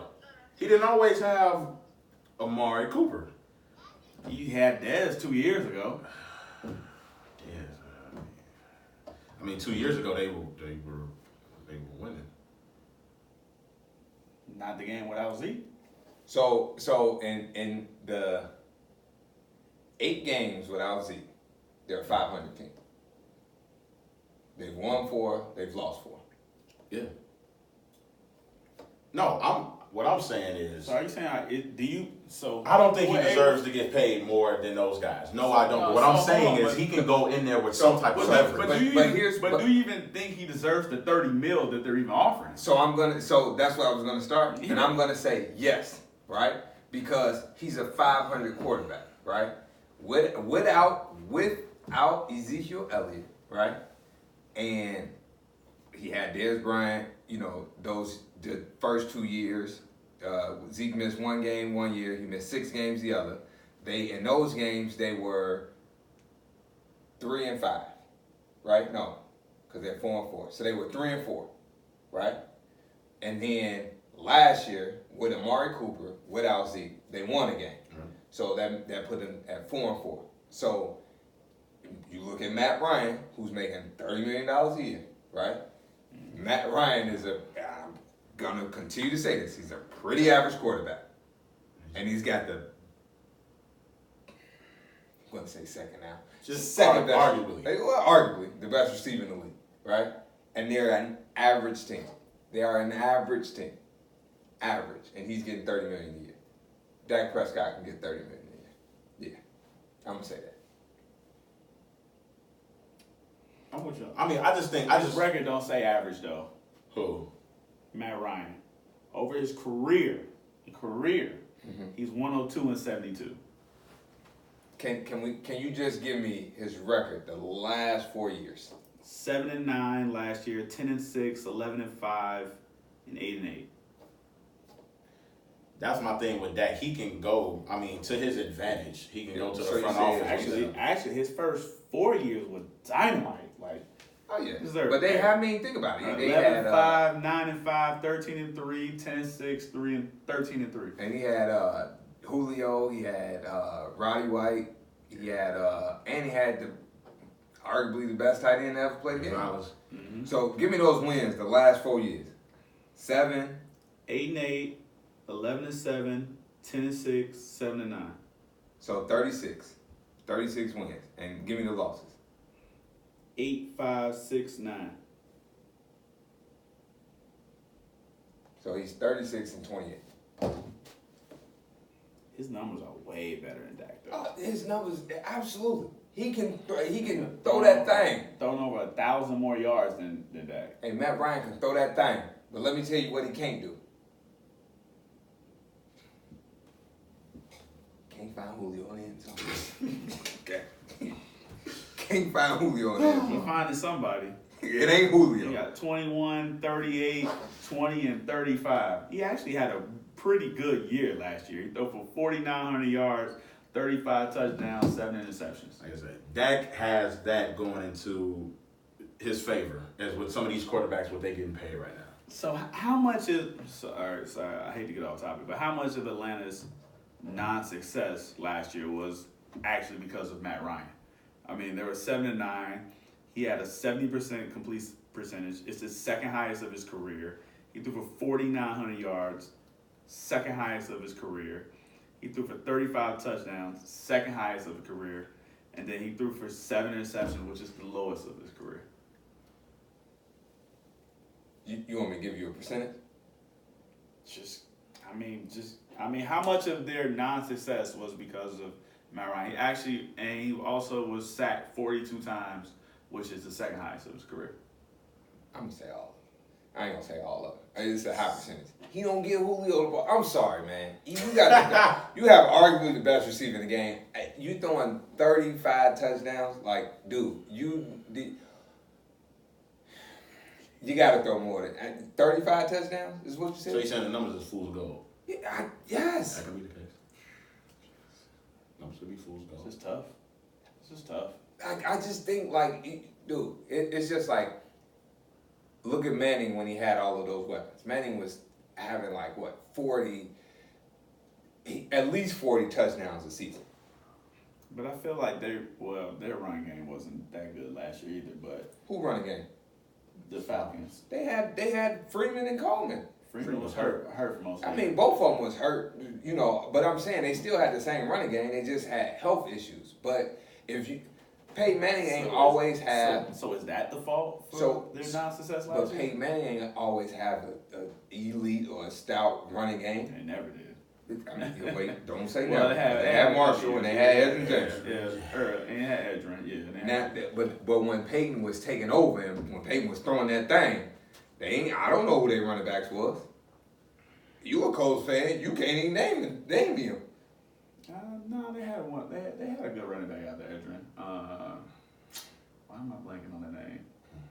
Trent Richardson. No. Yeah, come on. Don't do us like that. Man. But Peyton, to my point, Peyton was averaging about 40 touchdowns a season, right? At least 40. When Tom Brady got Gronk and had Aaron Hernandez, he was throwing that thing. When he had Moss, he threw for 50 of them. Throwing that thing. I mean, look at Aaron Rodgers. Aaron Rodgers, he don't have the best running game, but he throwing that thing. Like, dude, you have arguably the best receiver in the league, and you can only throw for 35 touchdowns? That's a little fool's gold to me.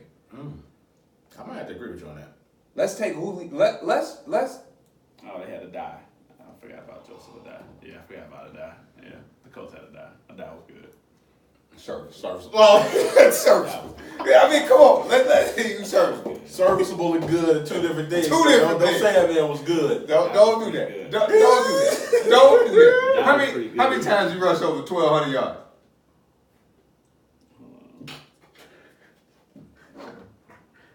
Serviceable as hell. Serviceable. He had two 1,000-yard rushes. Two 1,000-yard seasons. He was only with Peyton for 4. Did he ever rush over 1,000? Yeah, I just said over 1,000. No, over. Yeah, yeah. Did 12? Did he get to 12? No, he never got Oh, 12. okay. No, Serviceable. He's I mean, serviceable. well, we all knew Peyton was throwing it 40, 50 times a game. Throwing that thing. Throwing that That thing. might be the name of the episode. If you can get, Throwing that if thing. you can get 1,000 yards rushing with Peyton, throwing 40, 50 times, you're doing something right. Joseph Adai was nice. Well, he was nice with us. I just want to see. I would like to see. It's just like Matthew Stafford, right? Like Matthew Stafford when he had Megatron, he was throwing for 5,000 yards. Matthew Stafford still throwing for 5,000 yards. Yeah, but they don't have a. That's another team that doesn't have a running game. Though. But he's forced to throw it 40, 50 times. And he don't have Julio. But when he had Julio, dude, it was a thing I read the other day. The year the Lions went 0-16, Megatron still led the league receivers in touchdown score with 12. And they went 0-16. Like, you're still going to find the man that you need to find at all, even if you're losing. Like, it can be a little bit of fool's gold with Matt Ryan. A lot of people think that. A lot of people think that. Then you got those. I've seen like Taylor Rooks say he don't get enough credit. Well, she's from. Exactly. I mean, Shout out Taylor Rooks. he did get them to the Super Bowl. I mean, He got him with Super Bowl. Oh, yeah. 28-9. Yeah. Shit. And he had a lead. They lost it. I mean, they definitely lost it. I mean, but you can't blame that all on him though. I mean, some on the defense too. But I mean, but yeah, I mean, but my thing is like, Should Dak get paid? yes, I'm gonna go back to the original point. Is Dak worth being the 5th paid highest quarterback in the NFL? Because that's what he's going to be if he gets $30 million. Yes. What do you think? Is there 5 quarterbacks better than Dak Prescott in the NFL? Yes. Then why the hell would he deserve to be the 5th highest Well, okay, paid? wait. But one quarterback that we know is better than Dak Prescott always gives his team a discount. So you got to take him out of the equation, right? You automatically have to take him out of the equation. I mean, to me, there's the top 4 quarterbacks in the NFL are not making $30 million. No, that's not true. The only one, so Top three at least. okay, so wait, Top 3 at least. Brady, Breeze, and Mahomes just yeah, isn't but getting paid that's yet. what I'm saying. Mahomes ain't got paid yet. The Breeze is probably giving a discount. We know Brady is giving a discount. And then outside of that, who's next? Aaron Rodgers, he getting $30 million. Who you got after that? Who's number 5? Who's your number 5 quarterback? I know who you're not gonna Lucky say. Charms? I know who you're not gonna say. Say Lucky Charms. I know who you're not gonna say. I mean, if you're gonna go with Lucky, he's not making 30. He's not making 30 mil. Yeah, he's not. He's but not. I know who you're not gonna say. Ooh. My man that wear that bolo tie over there in Los Angeles. You know what I'm saying? Got about 11 kids. He ain't met a shot. Phillip Rivers. I mean, but he's not making it either. He not. He's not. So that's my thing. Like, But then you got to start looking though too, 5. Like this. So this is why I had this this is why I have this battle. like you got to start going to his generation, right? You got to. So to me, Big Ben got paid. That was like a loyalty thing. Like you've been here your whole career. You know, we back you. We the Steelers back you. So we gonna give you this money. That was that. Right. You gotta. Same thing with Russell Wilson. But Russell got paid. Russell getting the most out of everybody. But that's the same thing with Russell. Like Russell hasn't done anything like over the top, like mind blowing over the last couple of years. They paid him because of loyalty. I mean, that's number one. I ain't gonna argue with that. They paid him because of loyalty. But you start like Rivers, he's kind of at the tail end of his career. Breeze is at the tail end of his career. Brady, you know, like, shit, we don't know when his end gonna be. But you start looking at the older guys, so I take them out of that like top paid quarterbacks, right? Then you start to come back. Now you got to look at Rodgers, Wilson, Matt Ryan, Matthew Stafford. You start to look at that second to third tier of quarterbacks, really, and you got to ask yourself, is Dak top 5 in that tier?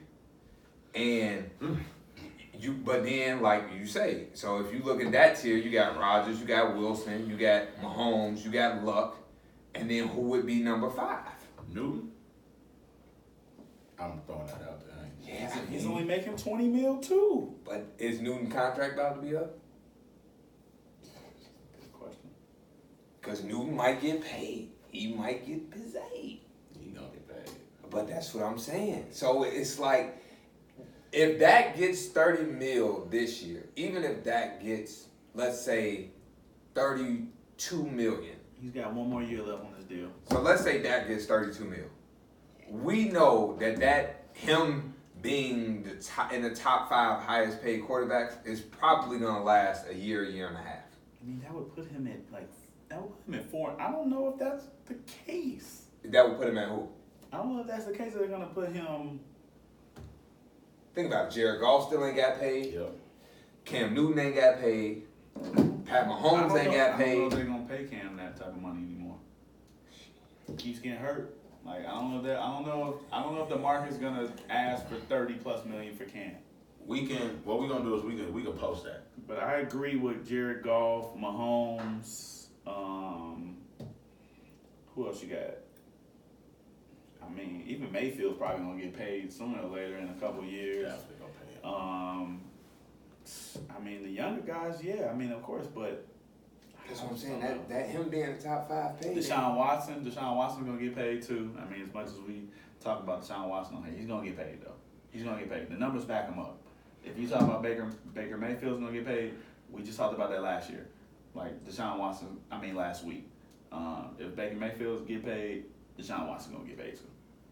So we can post this. That'd actually be good. But we gotta switch gears. Still NFL. We gonna go to predictions. We rounding out our predictions now. AFC, NFC North.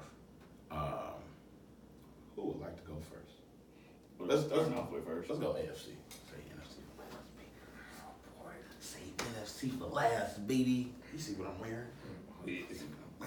We've known since See what I'm wearing? 87. Shut up. All right. Who I got for the North?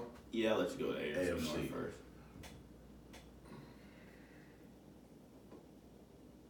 Going with the Steelers. To win. Not mad at it.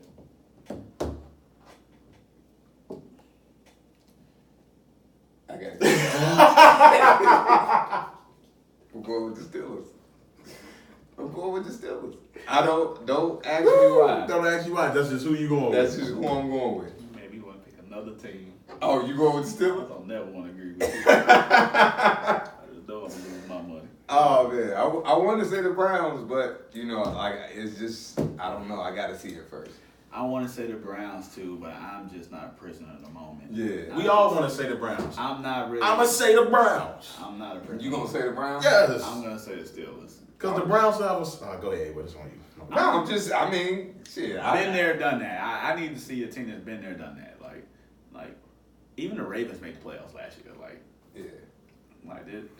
It's talent in the AFC North. Yeah. Oh, yeah. Besides the Bengals, and the Bengals still have talent when healthy, but they're just that's the thing with them. They're never healthy. healthy. Never healthy. So, and they're not healthy now. No, Like, their best receiver is down. He's down. So I'm gonna go with the Steelers just because they've been there, done that. Record. Give me 10-6. I'm gonna say 10-6 win the division in that division. I'm with you on that. I really want to say You know what? 11-5. Yeah, I was just gonna say. I want to say 11-5 I actually, was just gonna say. but I'm gonna say 10-6 to be on the safe side. The only reason why I'm hesitant to pick the Browns is because I need to see that game where Odell does not get the ball enough, or where Odell is dropping passes, or he's being shut down and shut out for a little bit. The ball ain't coming his way, and I need to see his reaction. Like, is he going to try to take the moment and make it about him, or is he just going to understand, like, this is about winning, it's not about me being the headline. Like, right. that to me is the verdict out on the Browns for me. I think Who, the Browns? The Steelers schedule is I'm rocking with that, bro. The end of the schedule is pretty easy. But the only reason I feel comfortable picking the Steelers is because they got Juju. Not only that, but they got Juju. He's been there the past couple years. They got James Conner. We saw what he could do last year when healthy, and they got the other dude Samuels as a backup. We saw what he could do last year towards the end of the season. They also now their other receivers the verdict is still out on them, but they got players that's been there. Hold on. I think I gotta see the Browns schedule first. Let me tell you their first 7 non-conference games. Who the Steelers play? Oh, they play the Patriots. They lose on opening night. They play the Patriots on opening night. They play the Seahawks. They play the 49ers. They play the Chargers, the Dolphins, and the Colts. And then they play the Rams. Dude. I might have to change my I'm with you. Hold on, man. Hold on. Let me see the Y'all want me to get mine? Yeah, go ahead. Go pick the Browns. Okay. I got the Browns at 10-6. I do think 10-6 will win the division. I think the Ravens and the Steelers are both going to end up 9-7, right? And I got the Bengals at 5-11. Probably being a little bit generous. The Steelers, the Browns schedule isn't that much better. To A. Will's point, when he was talking about Odell, I really do think him playing with his best friend is going to just do wonders. Yeah, I look at it like I feel like he's just going to be. I just think him playing with his best friend. It could be a good thing and a bad thing too, though, because sometimes your best friend, just depending on your relationship, doesn't give you that checkmate that you might need. Like, everybody thinks of your best friend being able to check you whenever you need to be checked. Sometimes your best friend will gas you. He does need the ball more. He does need to do this. They do need to throw the ball to him more. You just don't know what their relationship is like. So, you're going to have to, like I said, we're going to have to wait and see how it does play out. And they played in college before. Jarvis don't strike me as that dude, though. Yeah. That'll just sit back and just let it, I don't know the relationship they got, but just from them playing college ball together, and then just the perception that we've seen that they best buddies, I think. And they're like polar opposite. Like, see, that I'm with you, right? They are polar. And I'm not comparing them in the way that they about to It's gonna sound bad coming out. It's gonna sound very, very bad. But in no way am I saying that they to this level of this duo that I'm about to name. That are best friends. LeBron and Wade. Oh. You right? And you look at LeBron and Wade in high school, and when LeBron and Wade didn't meet until the pros. Yeah, these dudes draft camp. They played college together. You know what I'm saying? Yeah. So I feel like on that aspect, it's a little bit different. But I feel like it's similar, but it's different. But I feel like it's similar in enough ways to kind of gauge But I also felt like that with that duo, speaking on LeBron and Wade, I felt like Wade could have been a little harder on LeBron at times, and I felt like he let him get away with certain things, especially in the first year. The first year was a little bit a trial and error, and then they got down, and then when they felt defeat, they said, all right, we got to be a little hard on each other. We got to push each other a little bit harder, because and then Wade took a step back because of that. But I don't think it was all about the step back. I just think it was about Wade's leadership style, right? Part of that is take a step back. Wade, I felt like everybody said that Wade took a step back because he had the better finals numbers, but he really just had the better finals numbers because LeBron wasn't performing.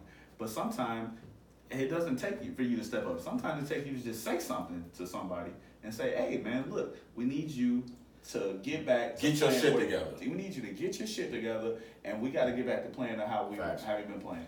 And I felt like that probably didn't happen during that final. It didn't. It didn't. And Wade said it. Like, he said after they lost the finals, they went on vacation together. You know, after LeBron soaked or whatever, they went on vacation together. He told LeBron, if we're going to win, you got to be the guy. Mm-hmm. Like, you have to be the one. Yeah, sometimes it's all vocal and it's not action. Yeah, he didn't necessarily, I don't think, I'm agreeing with Five, he didn't necessarily take a step back. He just said, you got to be the guy. Like, and what Five is saying is Jarvis might have to be that guy to tell Odell, like, you got to be the guy. Like, in order for us to win, you got to be that guy. Like, we need you here mentally. Like, forget all the theatrics, forget all the, you know, like, worrying about, you know, am I getting enough catches? Am I doing this? Am I doing that? We need you to be the guy, right? Like, if you have a bad game, we looking at you. If you having a bad half, we looking at you. A bad quarter, a bad series, everybody, all eyes is on you. We need you to be the guy. With that being said, who y'all got winning the division? Have you changed your I'm mind? going to go back and change my mind. Just looking at the schedule, like, there's 6 out of those 7 games that I just mentioned, non-conference games, like, could be L's for them. I can't see Absolutely. them. Like, you lose Le'Veon and AB, it's no way you win that division. Yeah, I'm going to go with the Browns. I'm going to go with the Browns. I'm gonna change And the it. Browns going to get Kareem Hunt after 8 games. Yeah. And the back end of their schedule is pretty sweet. I'm going to go with the Browns. Who y'all got second behind that? I'll go with the Steelers. Steelers. And then I'll go with the Ravens. All right. Shout out to the Bengals. If you ain't first, then you're last. And no diss on the Ravens. I actually like what they've done as far as additions. They got Ingram. They got Ingram, which is very good. They need to give their quarterback as much help as possible on the ground. Run the hell out I mean, I like what they've done. They're always going to be stout defensively, but I don't think they'll have enough. But they surprised us. They're going to run A lot of years. They surprised us last year. I didn't think they would make the playoffs last year. NFC North. I think we all have the same team winning the North. Who y'all got winning? Who you got? I'm going to let you go first. You want me to go first? I got the Packers winning. Dead ass. Oh, you shot the shit out of me. I ain't going to lie to you because I got the Packers too. I'm dead serious. Dead ass. I got the Packers. How many games? I got the Packers going 12-4. What? You drunk. I got 11-5. You drunk. I got the Packers going 12-4. Let me go look at this. What you got the Bears? 15-1? No, I got them 11-5. I got the Bears 11-5. I got them 11-5. I got the Bears 11-5. I got the Packers at 12-4. My mind says 11-5. My heart, as a Bear fan, says 12-4. But yeah. Who else I got? What? You got Bears, then you got who? I got the Vikings. Yeah, I got the Vikings, and then I got the Lions, of course. Who you got there with? Packers, Bears, Vikings, Lions. Why you got the Packers? You said, why do I have the Packers? Yes. I think Aaron Rodgers is going to come out with a vengeance this year. Oh, they win the division. Who? Packers. Take a deep breath, Ray. You contribute. Take a deep breath. Man ain't said nothing. Oh, I'm listening. Episode. And I'm gonna say this the one reason I'm gonna Their schedule is kind of Sweet. Yeah. Schedule is sweet. Kinda sweet. Their schedule is sweet. Rodgers has something to prove. If Aaron Jones can stay healthy, they will win games. and I think they found something with Valdez. I can't say that his other name. I can't see them going 12-4 though. I'm not believing. I'm still not believing Mr. Trubisky, man. I'm leaving Bears defense. 12-4. And see, that's the reason. So I'm not gonna say I'm not a believer in Mitch Trubisky.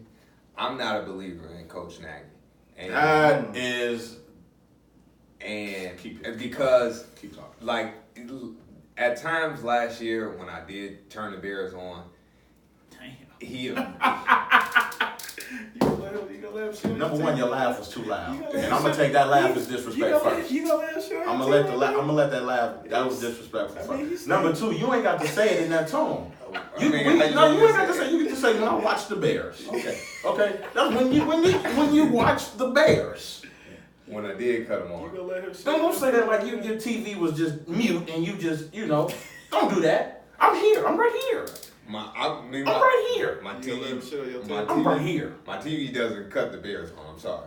It I'm doesn't. right here. Okay, just say when you saw the Bears on TV. Don't say when you cut it on. The TV was already on, brother. They on local TV every weekend. He said he don't. I'm almost finna use choice words. Hey He man. rarely tune in to the Bears. I really. Hey bro. Just say when you watch them or when you catch them. Don't say when you turn on the TV. Well, The TV he's is a on. rich guy too. He got NFL tickets, so Should be right. yeah, he's an NFL. He a rich guy. That definitely got Sunday too. He a rich guy. Okay, so when my TV happens to stumble across the Bears, is that better? That was worse. What is this gymnastics stumbling? Like come on. Hey, when you see the Bears. Okay, when I see the Bears, I feel like their coach abandons the run. Like he gets play happy. He gets too cute with the plays a lot of times, Absolutely. and it's because their defense is just that good, right?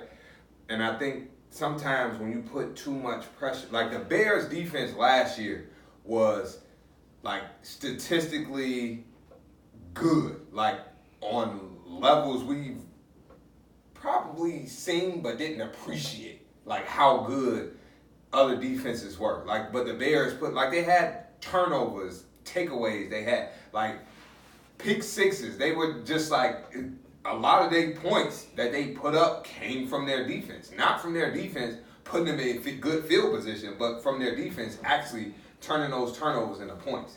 And I feel like this year, like sometimes when you have that, you have to capitalize on that because you're not gonna get it every year. Them takeaways. You're not gonna get them takeaways every year. You're not gonna get those, and you might get the takeaways, but those takeaways ain't gonna turn into touchdowns. So I'm not saying the Bears' takeaways are going to lessen. What I'm saying is the amount of touchdowns that they get off of takeaways is gonna lessen, right? So now the onus becomes on your offense to be able to put those points on the board, right? And I think now you're gonna have like the Ravens when they had Ray Lewis and Ed Reed and Terrell Suggs and all those guys, right? Where their defense was still good, but when their defense was outstanding, they was taking takeaways and turning them into touchdowns. But when they were just giving you takeaways and their offense couldn't put up the numbers, that's where they struggled. That's where they were still one of those middle of the road teams, and that's what I feel is gonna happen to the Bears this year. 5. I just felt like the Bears didn't get better. Like I just felt like they kind of just. How did the Packers get better?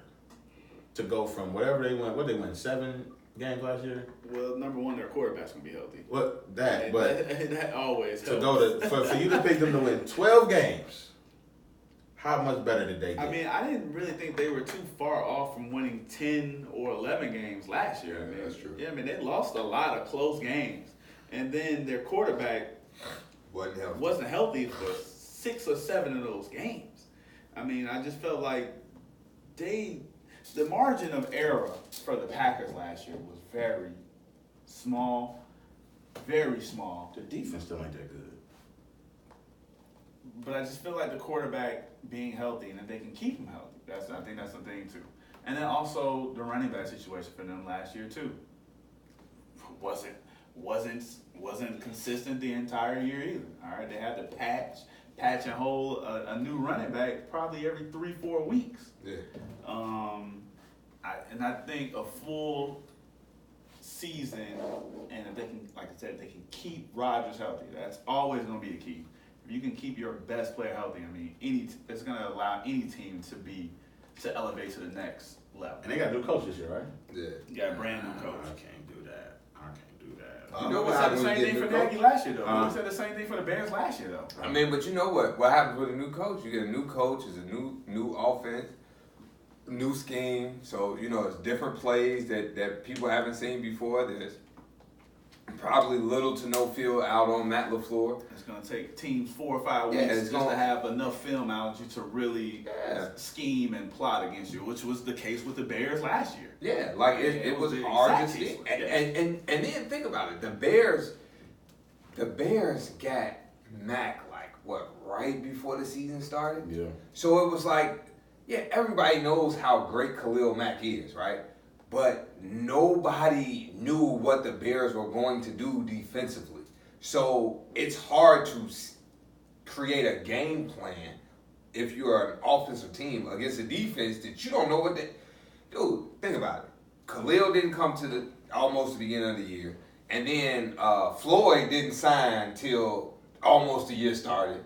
And nobody knew what he was going to look like, right? So you got two pieces that was vital in y'all defense that just came right before the season started. So now we gotta wait, like Five said, you gotta wait till like week 5 or 6 to get some film out. But guess what? As the Bears, I still got the upper hand because while you studying these plays from 5 games ago, we coming up with something completely different. And that's actually what happened with the Bears last year. They lost their first game to the Packers and barely lost. Oh yeah. And barely lost that game. I mean, Should've they won. should have won that game. Should've They should have won that game. They came back and won their next 3.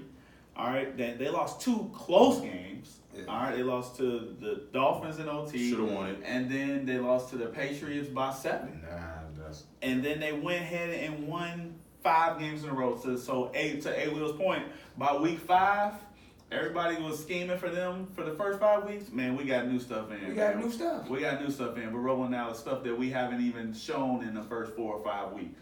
And then Khalil Mack got hurt, so then now you got a player that you ain't that was seen. that game against the Dolphins. But what I'm saying is when you down a player and now you're bringing in a player that people ain't seen before, they don't know his strengths and weaknesses. Like that plays into your You hand. have to adjust your scheme once again. Once Because now all week you've been game playing for Khalil Mack, double team, shading that side, All bring that. an extra guy over, and then now he's not there. Now all of a sudden, all right, now we got to take all that out and we have to re-scheme And guess what the Bears are doing? They re-scheming. Yep. So now they taking their next best lineman, which is Akeem Hicks, and they moving him somewhat different and putting him in a different spot. Bro, I just would have liked to seen the Bears to take a leap in their talent. I didn't feel like they took a leap. now I'm gonna tell you this. Now I am gonna say this. The Bears will make the playoffs. And I will say I think the Bears will go further than the Packers in the playoffs. I will agree with that. I think to me it's not necessarily a talent thing. I think it's really coming down to like play calling. Because I feel like you said, on the offensive side of the ball, I feel the Bears have the talent. Like even with Mitch. Like I feel they have the talent. It's just a matter of play calling. You have to be able to run the football and to stick with running the football. If Nagy can stick to when we need to run the football, we will run the football and not get fancy. The Bears will go far. So on that, who's going to be that runner? Who's going to be that runner for the Bears? Well, they got Cohen. He ain't that runner. No. I'm just naming. Let me finish. I mean, we're going to let you finish. And Montgomery. And they got one. I feel like they got one more guy. They got one more guy. They got three backs. I still wish they wouldn't have got rid of Howard.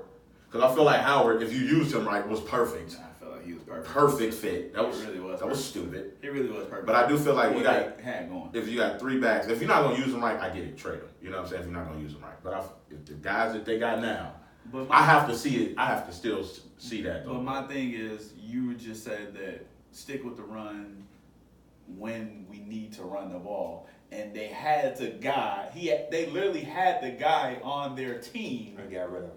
and got rid of him and didn't replace him with anybody similar. Well, we don't know yet. I mean, we'll have to see. That part, I couldn't even tell you. We don't know yet, but you know. I'm 100% with y'all. I'm sorry to cut you off. No. I'm 100% with y'all on the play calling. Like, he is way too cute on 3rd and 2, 3rd and 3. 2nd and 1, shit. 2nd and 1. Like, he way too cute with the play calling. I'm sure they will make some adjustments, but my thing is like, I need, and you said it's gonna be a wait and see thing. Do they have that guy?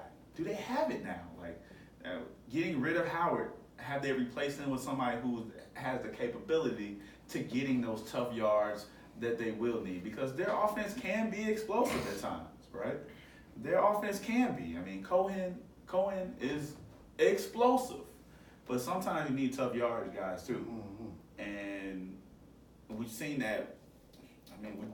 We talk about the Kansas City Chiefs all the time, right? And their inability sometimes to get tough yards killed them at times. And then now they don't have Hunt, right? All right. So now you're really relying on Mahomes. You're relying on Kelsey. Damn sure relying on the defense. You're not relying on Hill to get those type of yards. He's a downfield guy.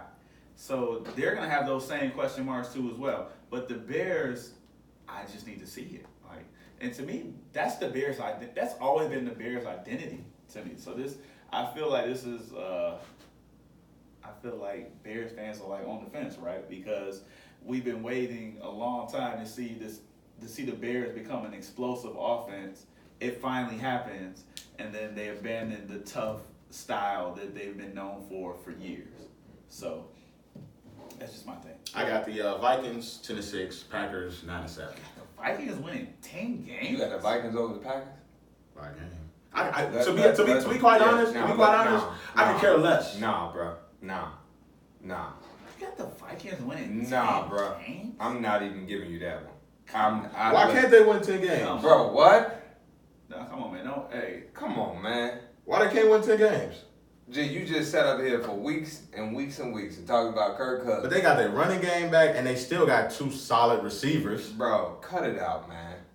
I ain't said they was getting to the promised land. You got the Vikings winning more games than bro. Your hate can't. You might as well just say the Lions gonna be better than the Packers too. Your hate can't be that hard. I'm not sold on the Packers, bro. I was gonna ask another question, but I don't even want to ask it no more because I don't even want to hear what you got to say. I'm not sold on the Packers, bro. Why not? The defense is trash. I'm gonna quote the great. The defense is trash. I'm gonna quote the great Jake Shuttlesworth and say, "Get that hate out your heart." The defense is terrible. Get that hate out your heart. Defense is terrible. We never really had no good defense though. What? I don't even care. I'm not talking about winning the Super Bowl. Bro, let's go. What's next? I don't even got no more to say to you right now. Nothing. You got the Vikings over the Packers? Winning 10 games? Over the Packers? That means you got the Vikings making the playoffs. At 10-6, they're probably gonna make the playoffs. I gotta look it up, Russ. No. Fuck that. You got faith in Kirk At 10-6, they're probably gonna make the playoffs. So you have the Vikings making the playoffs. Over the Packers? They made it last year over the Packers, didn't they? You got Kirk's cousin. It ain't about Kirk Cousins. Bro. Aaron Rodgers was the quarterback last year, right? He was hurt. After season. The man was limping. He had one knee. And they were still in games. And they were still in games. Losing to the Arizona Cardinals. They were still in At home. Did the Bears beat the Arizona Cardinals? They had a bad season. Last year? Yeah. Did we play Arizona Cardinals? Yes, you did. Did y'all beat the Arizona Cardinals? You asked me to go back, dude. Now, come on. Did they beat the Arizona Cardinals? It's not about the Bears. No. Yes, it is. Because you're sitting here saying the Packers didn't beat the Arizona The Packers had their playoffs. No. The Packers had their playoffs hopes on the line when they lost at home with quote unquote one of the top 3-4 QBs in the league, and they couldn't beat the Arizona Cardinals. Who was playing on one leg. One leg. Bears actually did beat the Cardinals. What was the score? 16-14. They barely beat them. No, they won though. Come on, man. What week was that? See what I'm saying? That was week 3. Oh, week 3. And the season wasn't even on the line. They played them at Arizona. I remember that game. The season wasn't even on the line, bro. And but y'all barely beat the A win Cardinals. is a win, bro. Oh, now a win. We beat the Rams though. Y'all were losing that game 14-0. Yeah, I remember. A We win. beat Now the you Rams remember. though. Now you remember. Did we beat the Rams? Two minutes ago, you didn't 15-14. remember. What week did we beat the Rams? It was like week 10. Bro, y'all were at home. We needed. It was an at-home game. You were at home. We won. You were at the home. Packers were at home. Week 14. The Packers were at home and lost. 15-6 actually. 15-6. And what week did the Packers play the Watch that Cardinals? game. Watch the game about you actually. What game did the Cardinals play the Packers? It was later in the season. And was Aaron Rodgers 100%? I don't know. Yeah. You're on the field, right? Here we go. I don't want to hear injury excuses. Hey, man, You on the field, right? Hey man, I swear you got to slide goalposts when You on the field, right? Are you not on the field? All right, man, you got it. You on the field, right? You got it, dog. You got it. On the field. And the Packers literally was like, they're literally plays away from being like. So when they lost to the Cardinals, what was the score? What was the score? They lost 20-17. Come on, man. That's a bad loss. Whoa, my God. 20-17. Come on, man. That's a bad loss. 2, 3, here. 4. Dude, if you would have bet that in Vegas, if you would have bet the Cardinals to beat the Packers that Bro, week, y'all just They literally had 6 losses of less than a touchdown. the Bears beat the Cardinals 16-14 and we're down 14-0. And you sit here and tell me a win is a win. The Packers lose to the Cardinals with a one-legged Aaron Rodgers. Week 14. Wait, no, wait. Week 13 in December. This is a team that plays in Arizona. He was playing on one leg. 20-17, and you sit here and tell me that's a bad loss? The man had one, and I guarantee you Rodgers' numbers was ridiculous. 6 of their 7 losses are literally by a touchdown. But dude, that's what I'm trying to tell you. Aaron Rodgers ain't gonna just like The win man, right, look at the losses. The man was playing on, after game 1, the man was playing on one leg, bro. Literally 6 of their 7 losses. By He was touchdown. playing on one leg. After game 1, he was playing on one leg. You know how many? It was what team was that? I mean, they could easily be 10 and 10. You lucky I can't remember the team. You They lucky I could can't be remember the 10-5 team. and You 1. lucky I can't remember the team right now. But it was a team last year that was sorry, and they had a tie. So 7 out of the 9 losses or ties were by. You lucky I can't remember the team that had something similar to the Packers. It was like, oh, if they would have did like make it happen. Like you can say that every year about a team. No, You we're definitely not, can. Yeah, We're not arguing. We're not arguing about last year. We're arguing not about arguing. this year.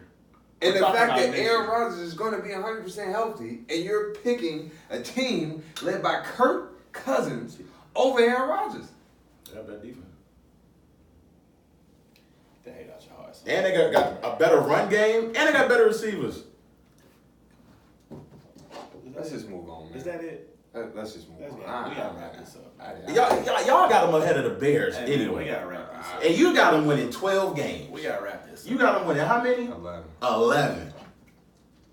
I will take the under on the both of those. We gotta wrap this up, man. Wrap this Uh, up. I'm ready to go. I'm ready to go. Y'all started the show pissing me off. Y'all finished the show pissing me off. I'm just about to go. Hey man, I don't know the Packers love like y'all love This motherfucker won't be ready till I get the Tommies tomorrow. Go Right talk. now. It's gonna take I need to 20 forget minutes. all about Go Go talk? Oh my goodness. Go ahead, go. Go, man. Can't do. NFL. How many want to hear you right there? This is gonna be awful. Kirk Cousins? It ain't about Kirk Cousins. Hey, stay focused. Stay focused. Go ahead. Stay Go Why do y'all keep talking? Why do you keep talking about Kirk Cousins? Go talk, man. Go talk. I love Kirk. Kirk fucking Cousins. It's not about Kirk Cousins. It's a bunch of teams that's gonna make the playoffs with quarterbacks that's worse than Kirk Cousins. Hey, Bray, cut it out, man. I don't even got time for you. I don't got time for you. So what happened? The Vikings have a better record than the Packers. You gonna say Kirk Cousins? Ray, pull up your go talk, man. That's it. All right, let's go. Player A. 10,441 career rushing yards. That's CLT. No. 68 total touchdowns, 4-time Pro Bowl, 1-time All-Pro, and Rookie of the Year. You didn't win Rookie of the Year. All right, what's player B? Go ahead. Player B is, give me 1 second. Okay. 10,379 rushing yards, 5-time Pro Bowl, 1-time All-Pro, Super Bowl champ. Oh, say player B again.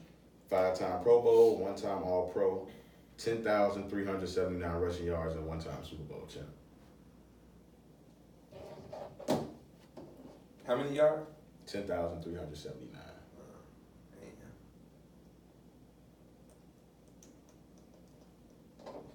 One-time Super Bowl champ. Yeah.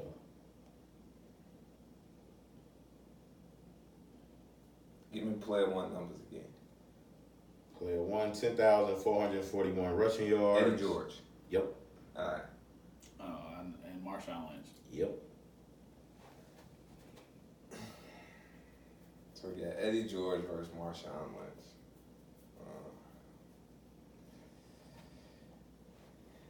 Steady, are you ready? Let me see.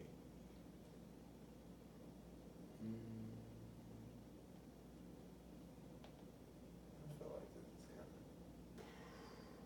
I feel like it's good, but Marshawn ain't really.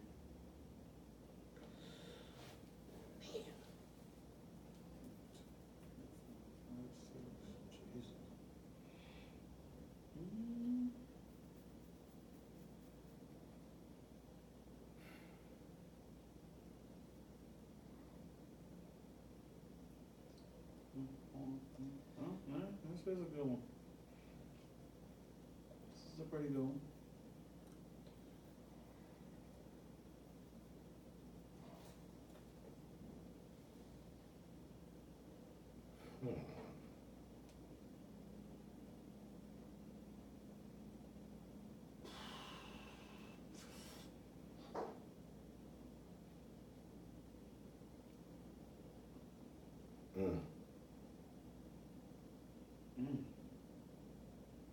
Hey, Will, you want to go? I think I know who I want to go with. I think I know I want to go with too, but I don't want to say it actually. Ugh. All right, I'm gonna go first. Damn,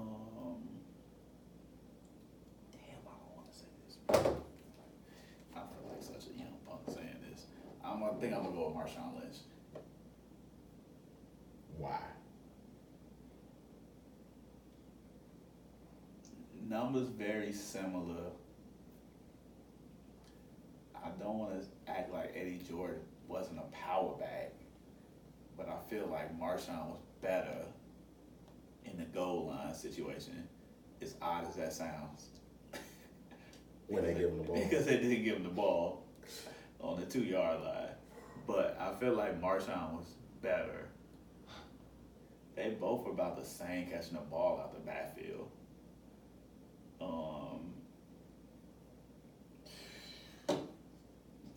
Both had 6 1,000-yard rushing seasons. Whew. But I really feel like I'm disrespecting Eddie George by saying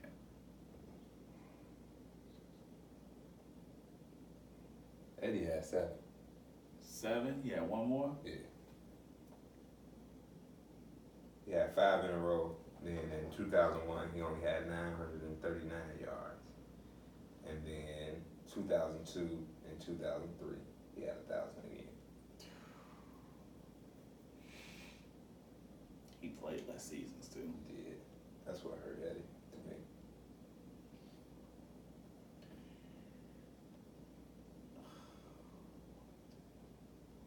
Man only had 2 years not rushing 4,000 yards. Eddie George. Playing that. Yeah. And 1 year, 2001, he rushed for 939. He only played 9 years. Yeah, but I mean, look, like last year, Marshawn, he only had 376 rushing yards. He only played 6 games. Yeah, he didn't play a lot of games last year. And then the year before that, he had 891 yards. He played 15 games.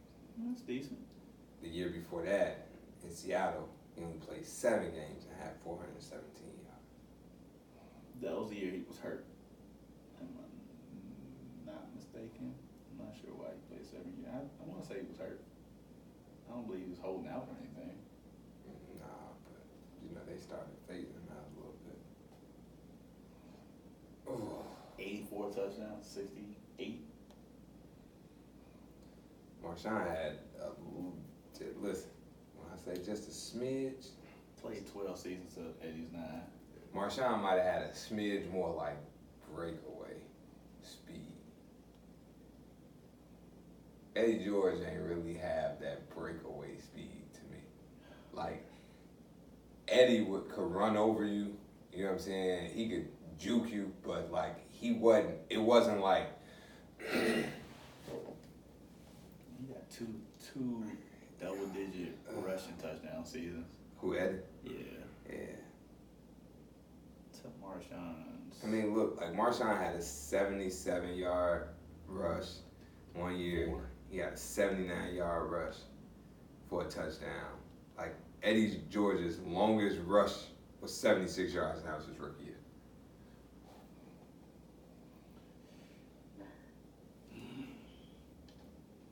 Yeah, I think I'm gonna stick with my pick. I think I'm gonna go Marshawn.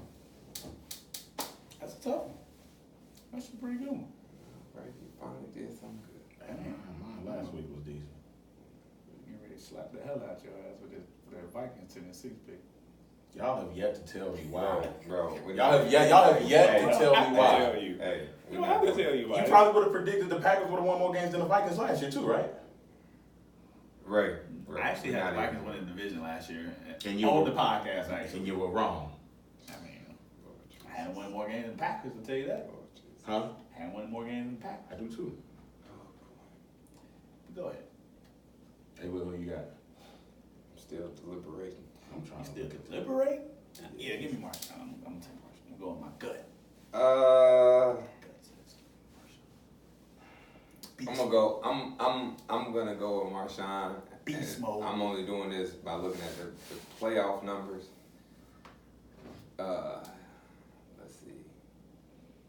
I mean, he had 1, 2, 3, 4, 5, 6 games in the playoffs of over 100 yards. Mm. Eddie George had 1, 2, only 2 games in the playoffs over 100 yards.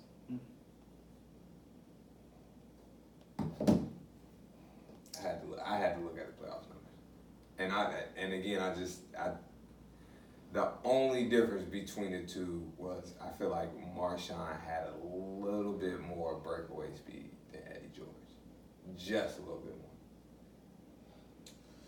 He had enough, I'll say that. I'm going Eddie George. Because Personal preference. This is too damn close. I've always liked Eddie George, but yeah, I'm going with Eddie George. Boof, who you got? Who's the other one? I want to see the other one before I pick Eddie George. Who's the other guy? Marshawn Lynch. Marshawn Lynch. I got Marshawn. You ain't think twice about it, huh? No. Yeah, I got Eddie George. All right. 3-1 beast mode. I like Eddie though. I think Yeah, I'm if an the injuries, Eddie if it George wasn't the fan, injuries, man. I'm an Eddie George fan. I'm going Eddie George.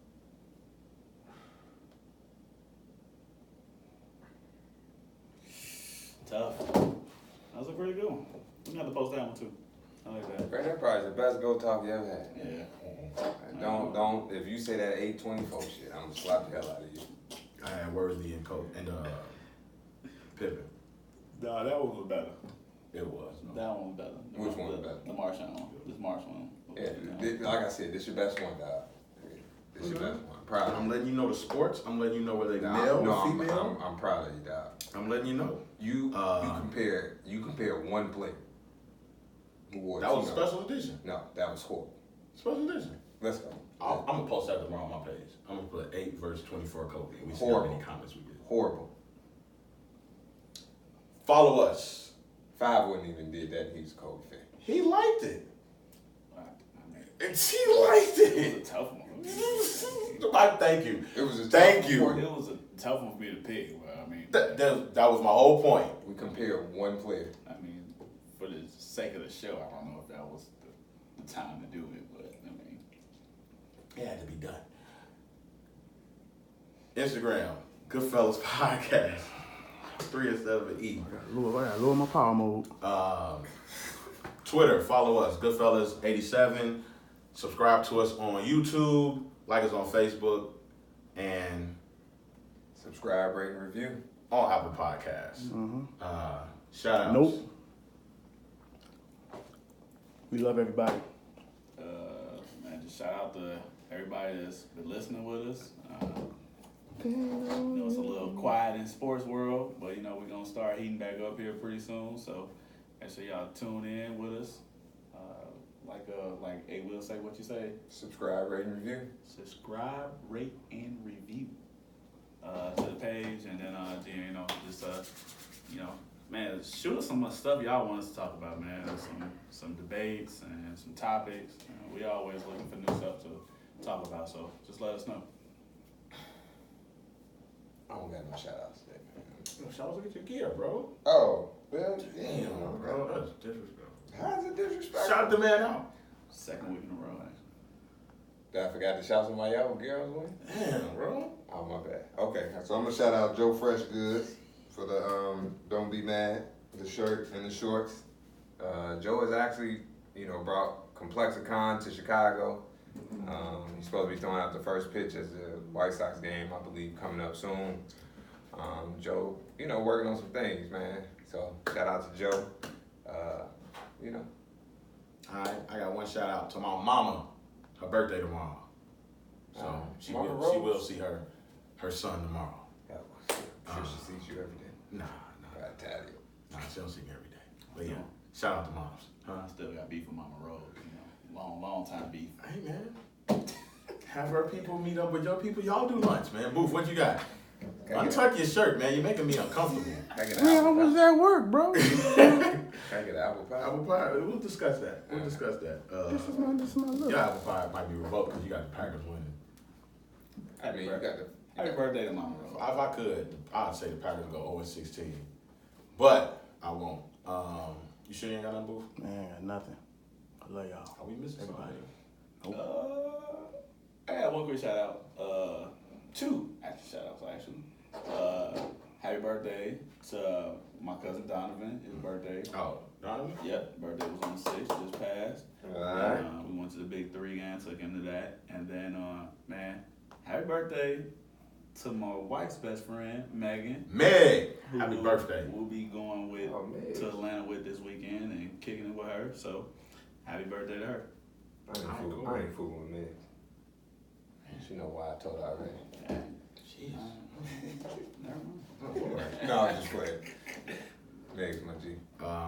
If you tuned in, if you've been rocking with us since the beginning of the show, go listen to some Jay-Z albums and y'all let us know. Y'all let us know what y'all rank a reasonable doubt. Don't add me. And on that note, love, live life. We'll holler at y'all next week.